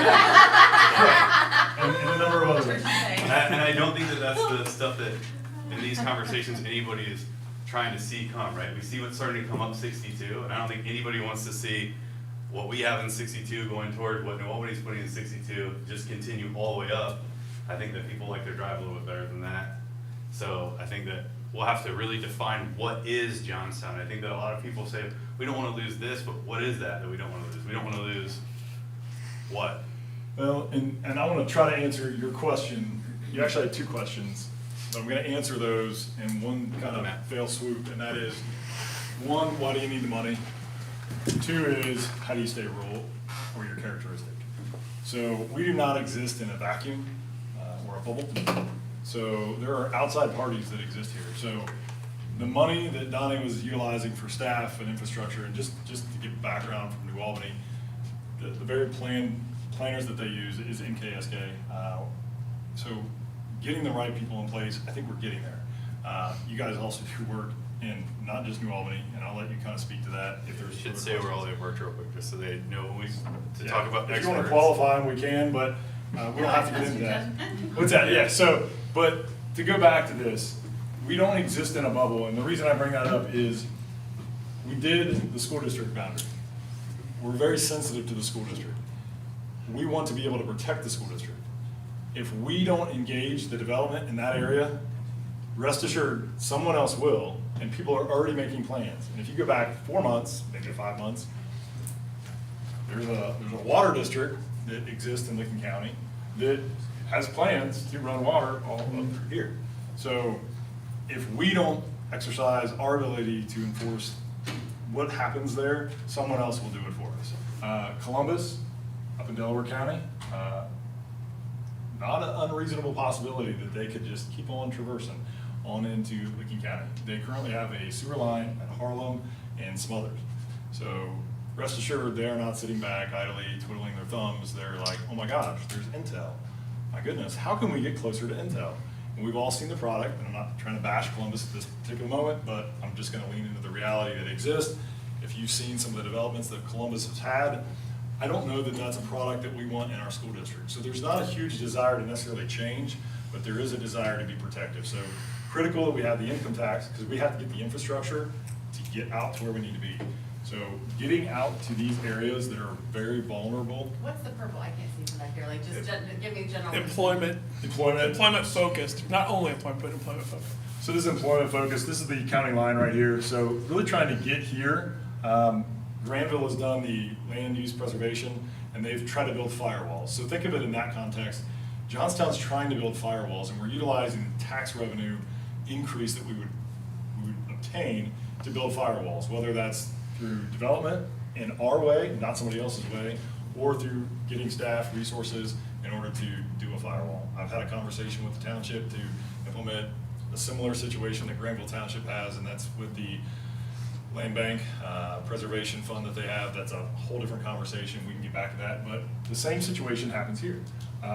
Jersey Township has very aggressively wanted to get water and sewer from Southwest Licking, so you could potentially see some drastic changes in this particular area. Again, in Johnstown School District. We were on the shuttle bus tour today. They were referencing over near Beaver Run, that mixed use that they're gonna lean into. It's gonna probably have some multifamily that exist. Multifamily can be structured in a way that's not terrible, but if it's not, it can be tremendously terrible. So it's not that Johnstown wants to go do all these things. We're doing this from a protection area. So if we can get these firewalls up, it gives us a lot more ability to work in a really cool way in the areas that are behind it. And that's where you can start to focus on that preservation. That's where, whenever you said, don't be afraid to say no, you can say no really affirmatively. If you say no here or here, There's other options. there's other options on the table for them to lean into. And what do those options look like? It could be scary, it could be great, but I think Johnstown wants to be in the driver's seat, and that doesn't mean Johnstown's gonna annex out there. You can do a JED, and I'll plug the JEDs. JEDs are really, really useful from a Monroe Township or Liberty Township, and areas that have that commercial employment development. But if Johnstown's going to be at the table for any type of JED discussion, What's JED? Joint Economic Development District. Thank So you. multiple jurisdictions working together. so in order to, you have to be contiguous to annex. So there's areas where we may not be contiguous, but we want to work with the township in order to protect a specific area. If your income tax rate is not sufficient enough, then you're not going to be at the table, because that JED depends on the municipality that it's partnering with to institute the income tax. And you can only institute the income tax on whatever your municipality has its rate at. So if we're at 1%, forget it. They're going to partner with New Albany, they can partner with Whitehall. You can jump one, I think it's one municipality over. So you can jump one municipality over in order to partner with somebody. So Keith's doing that right now with Southwest Licking Water over in Union Township. They're partnering together, and they're gonna utilize Heath's income tax. They did not go with Hebron, talk about some salty people, because it's actually closer to Hebron than it is Heath. Lost opportunity, but if we don't have that income tax structure in place, we're just gonna be sitting back, waiting for somebody else to do whatever they're going to do in our particular area that we've driven by and seen. So important. if Delco, say Delco provides services to County Line, Yep, that's controlled by Monroe Township, correct? correct. So Well, planning, the zoning, zoning land use is, Monroe, yeah. falls on Monroe Yep. Township. The zoning is controlled by Monroe Township because it's not in the city, so you would have So to. does that, if Johnstown provides services to County Line, it still falls on Monroe Township for planning, zoning? It land does. use, all of that stuff? And then we can enter into a number of JEDs or CETAs and things like that that can really be strategic. And that's why the partnership with Monroe Township is super critical. We're having a meeting so we can all get under the same tent and start to work together. I'd And say vice, that like, same thing with Jersey Township, Liberty Yeah, Township? all- absolutely. Yep. So, and you want to have those CRAs and everything else in place. So townships are not structured. They've pulled it off before. I don't want to say everywhere, but if you look at ORC, and I'll let Chris speak to this. That way it's not me talking about it. Go ahead. Well, And I don't mean to put you on the spot. no, that's all right, we've talked about it. I think Delaware, I'll say it from my point of view, is a cautionary tale. Depends how you like Delaware. Love the people that live there, but I think the development pattern in Delaware is a cautionary tale. And that's because when Delaware was developing, there was only one rural municipality, city of Delaware, and lots of townships.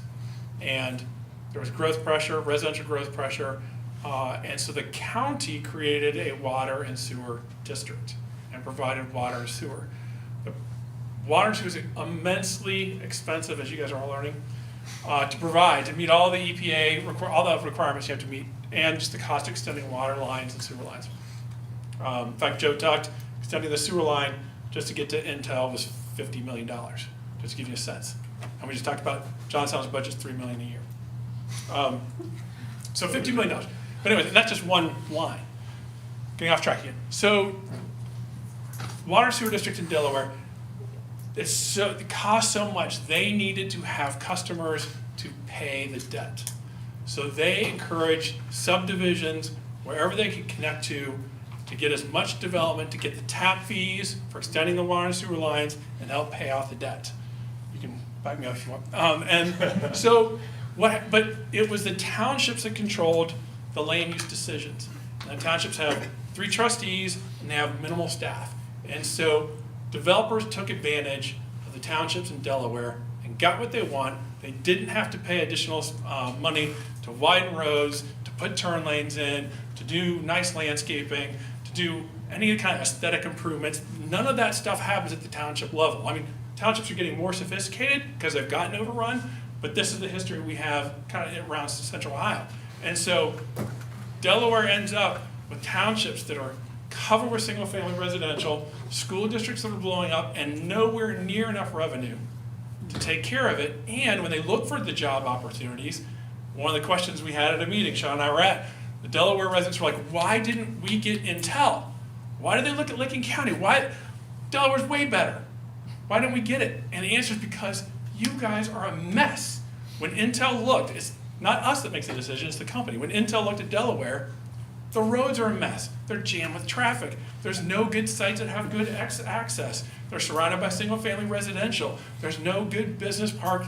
Now, thankfully, Delaware's taken that message. Now they're building on 3637, that new, it was just announced, they're doing the right thing finally. But they didn't have that. I say all this to say, the same thing could happen in Licking County. If it's the Southwest Licking Water and Sewer District, if it's the Delaware County Water and Sewer that provides water and sewer here, and they're not linked to a city with zoning and subdivision authority and the staff and expertise and just the ORC thing that Sean was getting to, townships are under the state Ohio Revised Code. They're limited as to what they can do on aesthetic improvements and requirements for development. Home rule cities can and do. Johnstown does, we're gonna make it even better. New Albany absolutely does, Dublin, all this kind of stuff. So they can require the materials, the architecture, the design, the additional landscaping, all the things that really make the mounding, if they do it right. We're facing, I think, personal opinion, but again, you all are making the decision. But if Delaware Water and Sewer is what we end up providing to Monroe Township, if Southwest Licking is the water and sewer we provide to Monroe Township, and we don't have some jurisdictions like Johnstown at the table, part of the partnership, we're gonna lose control of what happens. And that's gonna be a I guess mess. the question is, like, what's the guarantee, because you were saying firewall, which, like, I'm all for that. What's the guarantee there? Like, so if we do all of that to provide services there, we're still not guaranteed control of what happens there that falls on our trustees.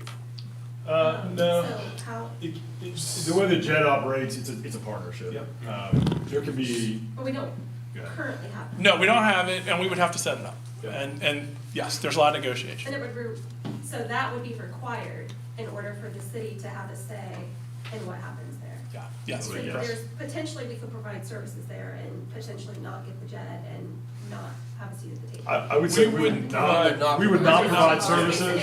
We would not provide services unless we were invited to be a part of the JET. Yeah, as a 1% city, we won't be invited to be part of a JET, right? Nope. Oh, no, We don't have anything to give. We really don't. We're gonna Yes. share one. And we may have the water, but if we don't have the funding to get it out there, that's gonna be really challenging as well. So from a water and a service standpoint, sewer standpoint, and then from an income tax level, you're gonna be sitting on the sidelines, really enjoying what everybody else is See how cooking up these in the kitchen. cards all Hopefully you shuffle like to eat. together throughout the process? Trustees are super important too. Yeah, So yeah, if absolutely. we, you know, I think it's a dance right now, and Yeah. we're on a slippery slope. So the advantage, just to maybe a little more detail, the advantage of a JIDA is that it brings the city's legal rights together with the township and overlays it. Okay. Now, it's all per agreement, so you write it however you want, but it allows, for example, Johnstown to apply its income tax to the township, which is not allowed to have an income tax. Could provide zoning oversight, it could provide design review, it could provide those kinds of things that you could then integrate, bake into the agreement. But again, it's all how you wanna. Does it give them home rule? Does not, well, it gives them Johnstown's home rule authority as far as you wanna Which they extend didn't it. have Right. based on the Correct. agreement. So it allows the township to then have more control than the ORC, which is an advantage of the townships. Yes. Oh, So 100%. there's partnerships that can be developed here, but we have to have the tools to sit at the table. And 1%, I hate to keep harping on it, is a tool that doesn't work. It's a challenging tool. We'll do whatever they tell us to do, and we'll operate however they want us to. Absolutely. Everyone's Just trying to set the table with a bunch of different recipes and dishes on it so that we can figure out what we wanna eat, so. There's one other big topic I wanted to go through with you all. Let's not worry about the infrastructure stuff. Let's just go to the characters. As we focus in on Johnstown and anything around Johnstown that we want to influence, one of the things I really like to talk about, can you go to the transect? Yep. Excellent. In planning and architecture, we have something we refer to as a transect. And I think it's a helpful reference point or way of organizing thinking about how a community develops and what it looks like. So let me explain a transect. Transect is basically a cross-section of something. In this case, we're talking about a cross-section of a city. And because this is a framework, it's a hypothetical imaginary city. Imagine a perfect circle of a city with the downtown in the center, and we're taking a radius cross-section from downtown out to the edge. And we're calling that transect. And so we have names to it. So here's the downtown. I mean, this could be any scale. You know, here's the big city scale, right? So here's the downtown with the tall buildings, and we call that the urban core. And as you move out from the urban core, you have kind of urban center where you start getting residential, but you still have smaller lots, higher density. And then you get to something we call the general urban, which is even smaller lots, but still grid, interconnected streets, yards. And then we get to the suburban, where you get the cul-de-sacs, much lower density. And then we get to rural, which is kind of that kind of transition zone. You guys are all familiar with that. You get out to the natural environment. So it's a way of thinking about the built environment. And the mistake that basically the United States made from post-war World War II till even now in many places is that we wrote our zoning codes. And you heard when we said earlier, zoning code is the law for what you can and can't build. We wrote our zoning codes as a one-size-fits-all. Yes, we have districts. We have the commercial district, the residential district of different types and flavors, the employment district, manufacturing district. But they all refer back to the same landscape standards, driveway standards, parking standards, lot layout standards, stormwater standards. And then what happens is we get development patterns that look the same no matter where you are on this transect. If you have water and sewer and you're building McDonald's, you build the same McDonald's here, here, here, here, and here. Here you're tearing down a 6-story building and you're putting a 1-story McDonald's in with a drive-through in the middle of downtown, which makes no sense. So the reason we talk about transects is to help communities think about the fact that we need to be shaping our zoning codes and our designs to the right types of areas in which the development is going to take place. So we need to have development standards that same McDonald's is going to build differently depending on where they are in the built environment, so that it responds and fits in with the character around it. Is that all making sense? So I mean, in some sense you can look at this and say this has to do a little bit with the timeline, like, historic to, new times. That's not quite right, because we have all these environments and we're building newer looking things that fit into a whole historic context. So it's really about the form and the shape. And So this is much more walkable, and the parking lots aren't exposed, and people are walking past building front storefronts. They're not experiencing big parking lots. As you're getting out here, you can see that down here, I mean, this is generalized, but basically this is more about walking and people. You drive to a place and you walk around. This is more about anywhere you want to go, you got to drive. And this has implications for how communities work. The nice thing about things in this area is you build a street grid, so you have multiple choices on how to get around. The roads could be smaller because you have multiple choices. What happens as we spread out, partly because it's expensive to build roads, is we have many fewer roads, much less duplication. We rely on the state of Ohio to build the roads, so they just want to have a few of them. So they build big, massive roads that everything connects into because they're only having a certain system. And so then every time we have more traffic and development, the roads have to get bigger. And then we get such giant roads that they are dividing communities and no longer connect and no longer walkable and all those kinds of things. So these are all things that we have to think about when we're doing the planning for Johnstown. As an aside, one of the reasons New Albany talks about the roundabout first policy, which doesn't mean they always do roundabout, but when they do new intersections, new roadways, they look at the roundabouts first. The reason for that is it's all about left turns. Basically, roadways have to get bigger because of every intersection. You have to have the ability to have traffic turn out of the lanes without blocking the traffic that's going through. So as you get a bigger road, you need more left turn lane spacing in all access. So as volumes increase, if you just widen roads, well, the only way to make an intersection to work is to widen roads and have more left turn lanes. However, if you do a roundabout, it can actually handle much more traffic at much less lanes. So you can keep your 2-lane road section and do a roundabout at an intersection as you grow traffic, rather than widening it to a 4-lane or 5-lane section at an intersection. And I'm giving you this is very simplified, it's much more complex than that, but part of the reason New Albany went to look at roundabouts, and you're seeing them in other places, is because it allows you to keep your roadway network smaller and doesn't turn into Sawmill or 23 or Hamilton Road. Now, when you get to certain traffic levels, even that doesn't work. But there are, in Johnstown case, I think it is, I mean, you're at that framework with those kind of things will keep you from having to do much wider roads. Although we do still have to worry about intel traffic, which is another thing. Anyway, but the last piece, I guess, is to say, when we're building cities expanding, creating interconnected roadways keeps all the roadways smaller. Everybody wants to live on a cul-de-sac, and I get it. Because it's basically your private roadway. But what that means is if everybody's on a cul-de-sac, you have one main road that is going to have to be giant and is going to blow up your city because everyone else gets to live on a cul-de-sac. We need to be building interconnected streets so you have more than one way in and out to, at least within a city and within neighborhoods, because that way you don't have to grow any single street into a giant street. And it's kind of these are all design concepts, but there are important things to think about.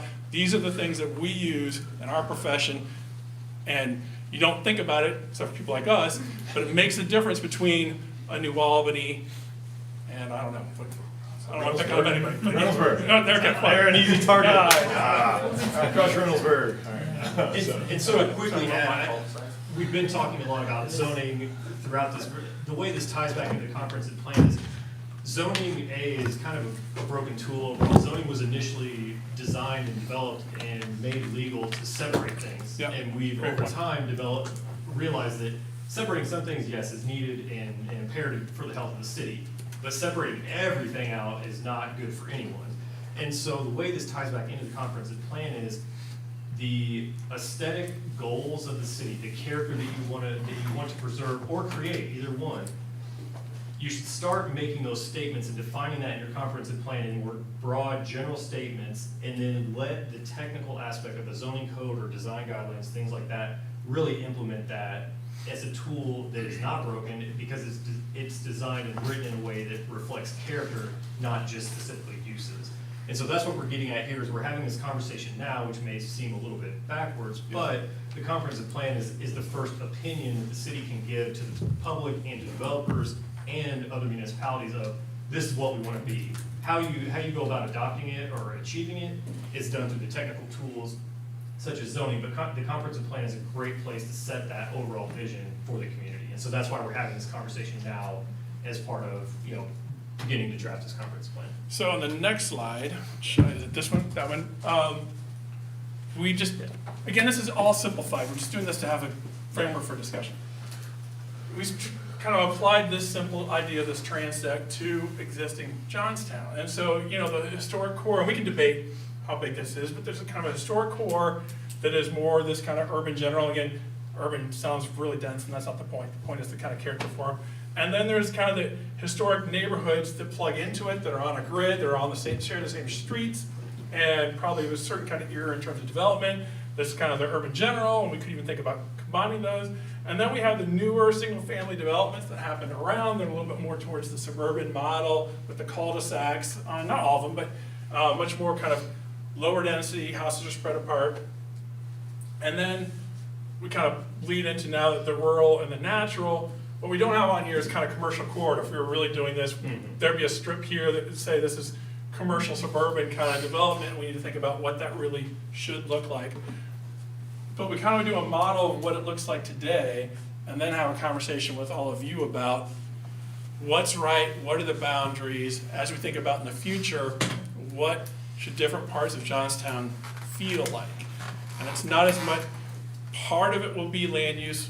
Everyone always thinks about land uses, we have to talk about land uses, but it's also the character of the land use and talking about where those fit. So kind of two levels of discussion as we talk about the future of Johnstown in terms of renovation, infill development, future development expansion is uses and character and how they work together. Yeah. One thing to think about also is what is there now does not have to set the table for what might be there. That's true. And a great example of this, whether you like New Albany or not, is what they did where Rose Run Park is. That was completely different 20 years ago, and all that is gone. So you might not like what something looks like now, and it doesn't mean that we're stuck with that forever. But I think to Chris's point, you have to hold the line and say, Yep. no. 100%. This is what we want it to be. This is what it's going to be. We're not gonna watch it kind of limp its way across the finish line and get a half-baked product that it looks better than it did yesterday, but doesn't quite fit where we want it to be long-term. So you gotta draw a line in the sand and say, this is where we're gonna be really critical and say, nope, this is what it's gonna be. Tough. That's for you guys to, in the zoning, if they're still here, to be able to enforce. And you need a document that you can stand behind too. Yeah. So. But I think someone asked it, and it is true with the comprehensive plan. We're gonna talk about focus areas. Obviously, the downtown is gonna be one. We need to talk about what that is gonna look like, how we reinforce it. We know a number of you have projects that you would like to see in terms of amenities and improvements. We wanna talk about those and record those and think about those. We wanna talk about trail connections. We wanna talk about parks, where we wanna add parks, where we wanna add trails, where we want multi-use paths, sidewalk connections, those kind of things. We want to talk about all that kind of stuff and start thinking about how it fits in our future vision of where we want to get Johnstown. So that's kind of the conversations we're going to be having next. And then once we get through that, then we'll be talking about how do we actually do it. But first, let's talk about what, then we'll talk about how. Thoughts or questions? I agree with you. We are much further ahead than New Albany was. We farmed on 161 Beach Road, went to New Albany Mill, where the Villa Pizza was. There's a little grocery store. But I like historical Johnstown. I don't want to see historic, I like it that way. Yep, absolutely. Now, there's a few changes they probably need to make, but I do like it. So. We agree with you. We like it too. So I think for the historic downtown, we're not trying to reimagine other than how do we improve it. When I say improve it, I mean help it continue to maintain itself, help restore the facades to the extent they need to be, help the streetscape connectivity, help the activity, outdoor interaction. Yeah, exactly. So how to take a product that was already great and then revitalize it Yeah. into something that's 10 times better than it ever once was. Yeah. And make sure when new development is proposed for a lot, Yes. that it fits with what's there. New development isn't necessarily bad as long as it respects its context, which is the point of the transit. I have a question. Sure. So, you talked about the ratio of residents to employees. What is it for Johnstown? I think Kristen had asked that as well. We'll be able to get a slide out that has that breakdown on it. I know we've had it, I can't remember it off the top of my head, and since we're on candid camera, I don't wanna make anything that's gonna come back to bite me later on, be like, you said. So this one I wanna be pretty specific, so I'll refrain. Dave's got some of that stuff. Some of that. You're asking what it currently is, right? Yeah, Okay. yeah. I do want to add, on our trip to New Albany, what was amazing was the controlled growth they had on residential versus commercial to date. They have enough for 3 high schools at Dublin, 3 high schools at Hilliard. They still have 1 high school, which is amazing. The growth they went through, and they still have 1 high school. Absolutely. And that's one of the key elements of Johnstown is our school district. There's so much pride in our school district that we have to protect that with the control growth. So to answer your question, we have 12,000 residents, and we have, That would be within the whole planning area. oh, sorry, this is the planning area? Never Yeah. mind, scratch it. Well, in the whole planning area, then, which would be the entire, so I'm gonna answer for the school district. The school district, In the yeah. school district, 12,000 residents and 2,600 employees Inside, inside the school that district. work so in that area. Wow. Which I would say probably gonna be inside of Johnstown. Most of those would be inside Johnstown.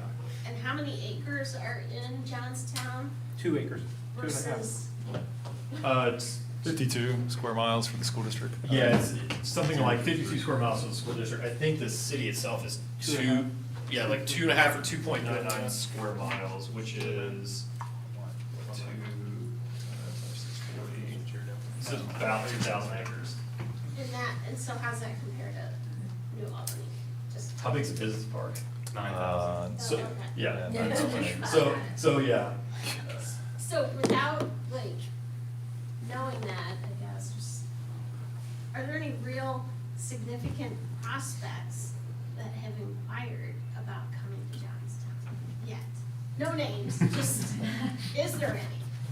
I mean, are we even at that point? Are they not even like looking at us because we don't have I think the difference is through partnerships with development firms is how New Albany originated their growth. So you have a company, New Albany happened to be the New Albany company, who also happens to own a lot of land in Johnstown, who probably has a lot of prospective people.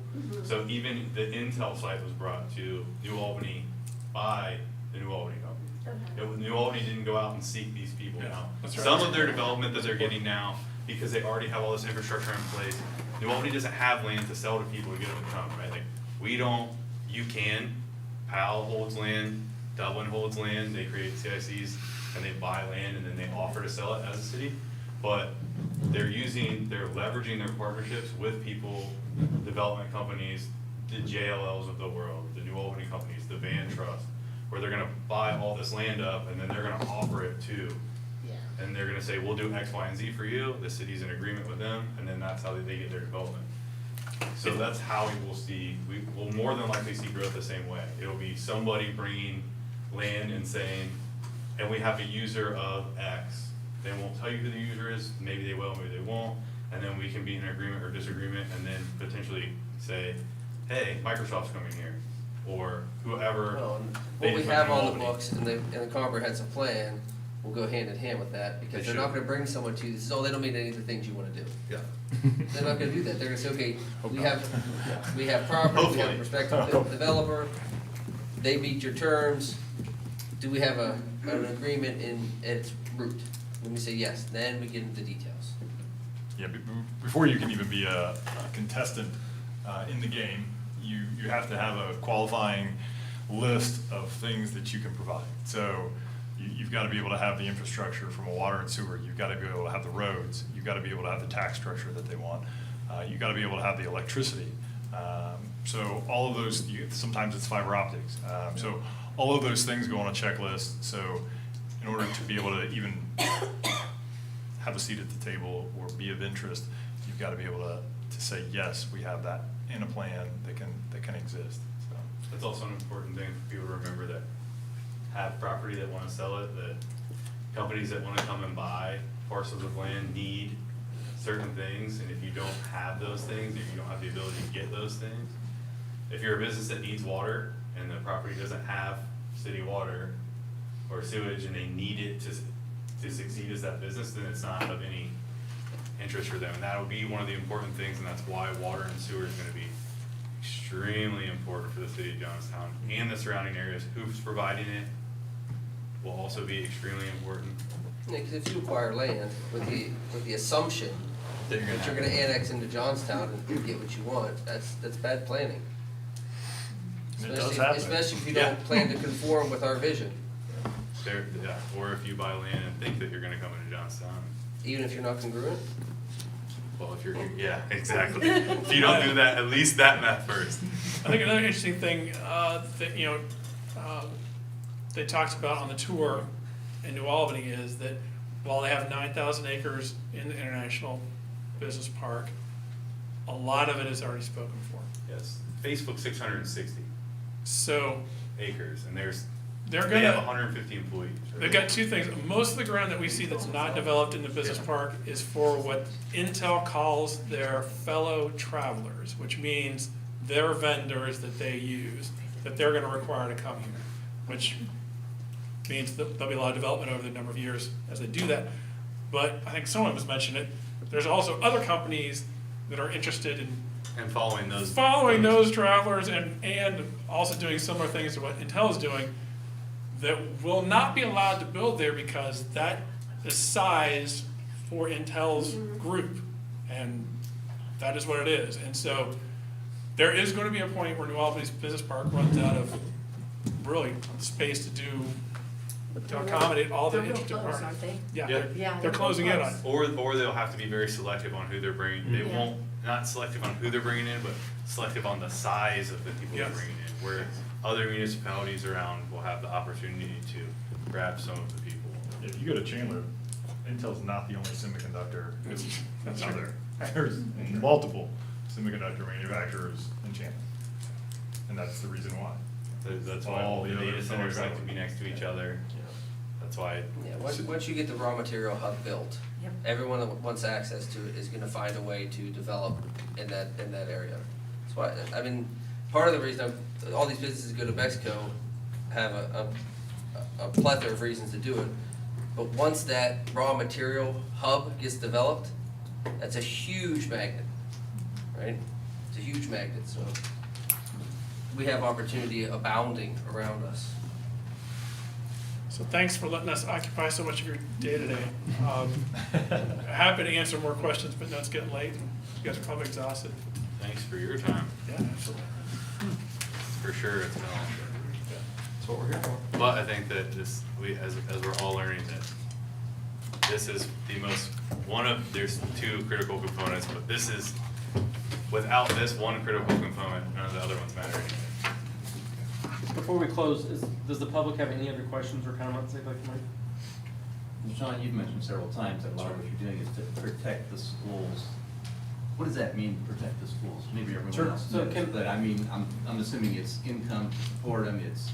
Not gonna I mean, make it's- them with Yeah. populace without supporting them with finances and or other resources like land that they might. There's a financial structure that the schools work with that either supports or doesn't support. And so when we look at development, we try to look at a net zero or a net positive for the city, and we look at the school district in much the same fashion, because that relationship has to be key. I cannot even point to a single community that is successful without a successful school district. I mean, let me know where it happens, because I don't know. You have to have a successful school district if you're going to be considered a successful community. So why that's important when we talk about protection. It's that financial structure. So it's okay to have single-family housing, but your single-family housing needs to be done in a structure, an income tax structure or property tax structure way that it doesn't burden the school with the revenue that it's taking to educate that child, and then it doesn't receive that much from the particular property that's there. So single family is not bad, but it has to be at a price point where you have to have enough impact fees on that single family to offset the cost to educate the child. So multifamily is another situation. So if you have a lot of multifamily, and this is where it gets a little bit dicey, there's different layers of multifamily. So if you have multifamily that's 55 and older, You're not gonna have a lot of. not gonna have a lot of kids out of that. Unless you're California.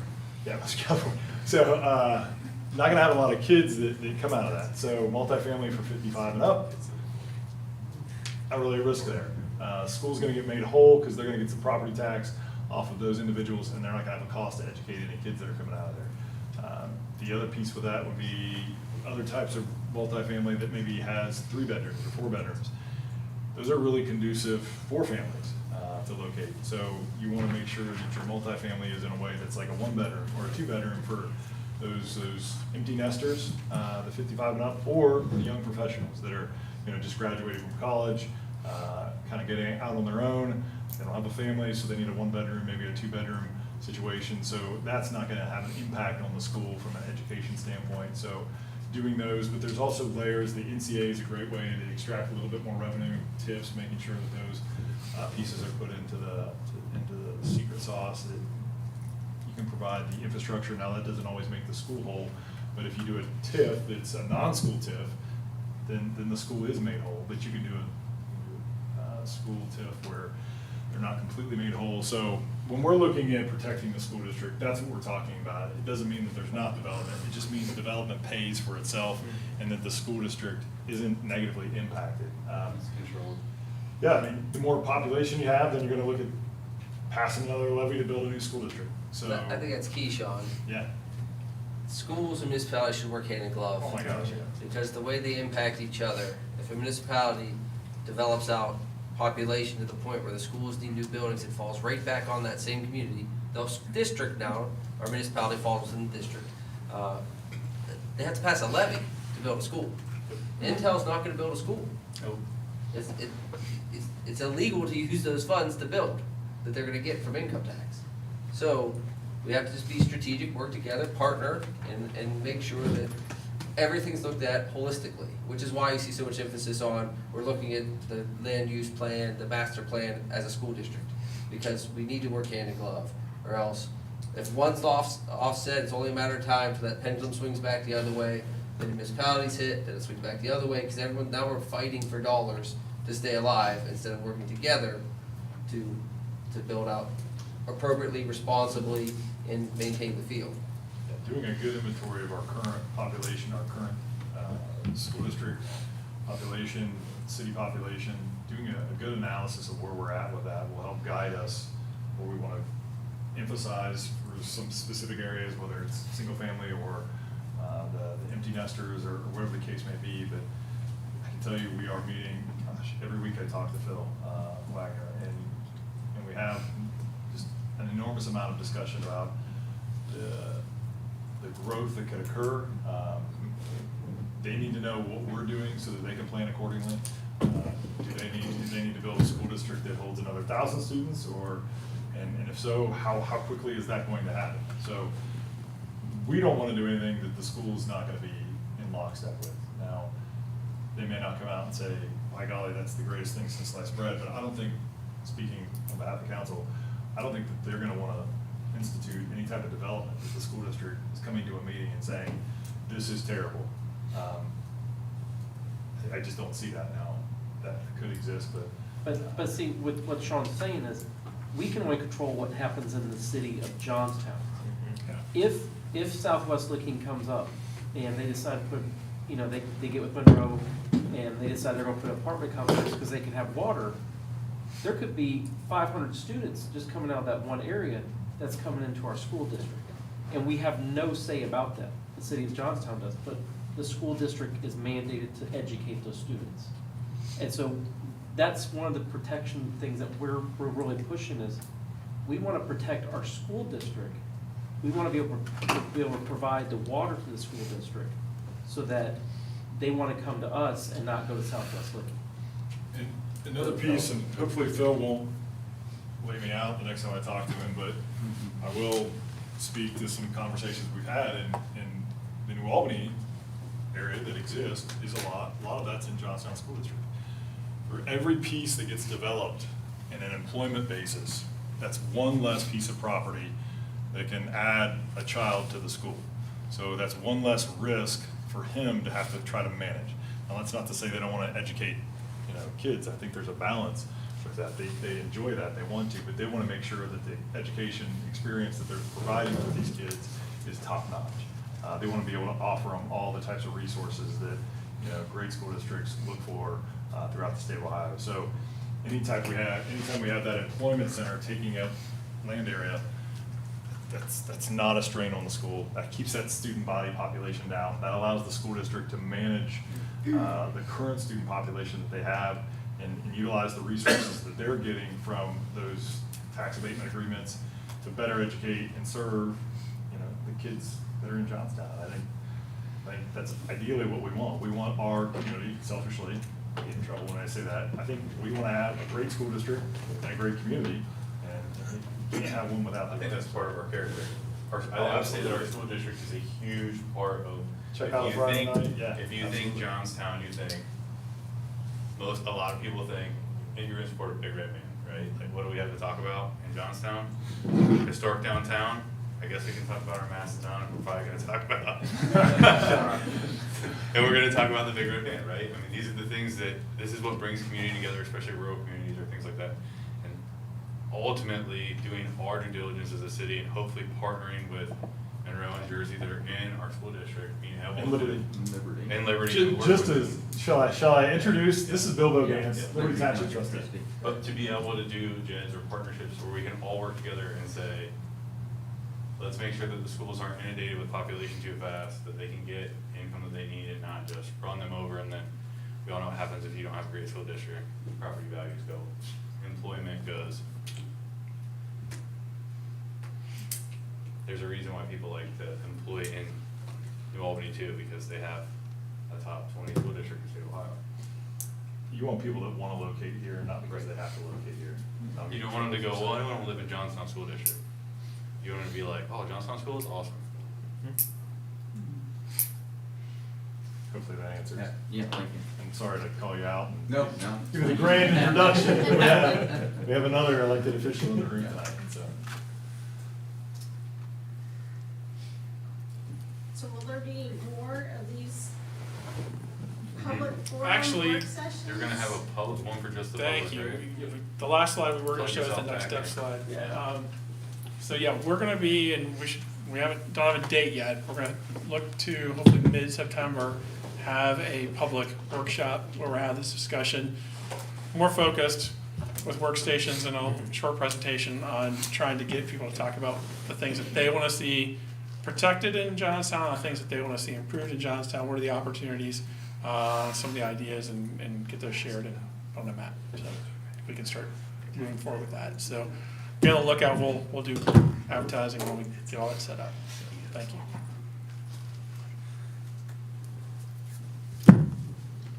What we got? Adjourn? I don't know, I have one last question, I didn't wanna but No. how does somebody, so Monroe Township, for instance, who controls whether they get into an agreement with Johnstown for this JED? Who has a say in that? The trustees. Property Only the trustees, the property owners do. Well, There's a lot of people involved. Is it like a voting kind of thing, is it, I don't even know. No, it's a great question. There's, agreement has to get hammered out, but it's basically the elected officials of the jurisdictions that would approve it. Trustees on And- behalf of the residents.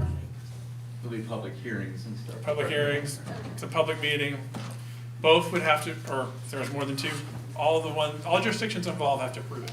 So if one doesn't approve it, then it wouldn't happen. JEDs are one option in the toolbox. I'll be honest, if you're contiguous to the city of Johnstown, a JED's probably not probable. Not saying it's outside the realm of possibility, but if you're in close proximity, more than likely that's an annexation conversation. if you're far enough away to where the ability for us to be contiguous, because that's a requirement for annexation, the ability for us to be contiguous is 5-10 years away, then that's definitely a JED conversation, because if we can work with the townships in order to kind of put that firewall up, I think that's a great opportunity that could exist, and it allows them to get some revenue potentially,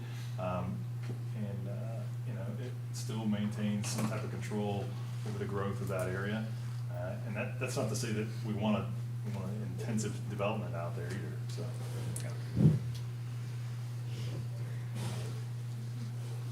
Any more questions? Okay, do I have a motion to adjourn? So moved. Second? Second. All in favor? Aye.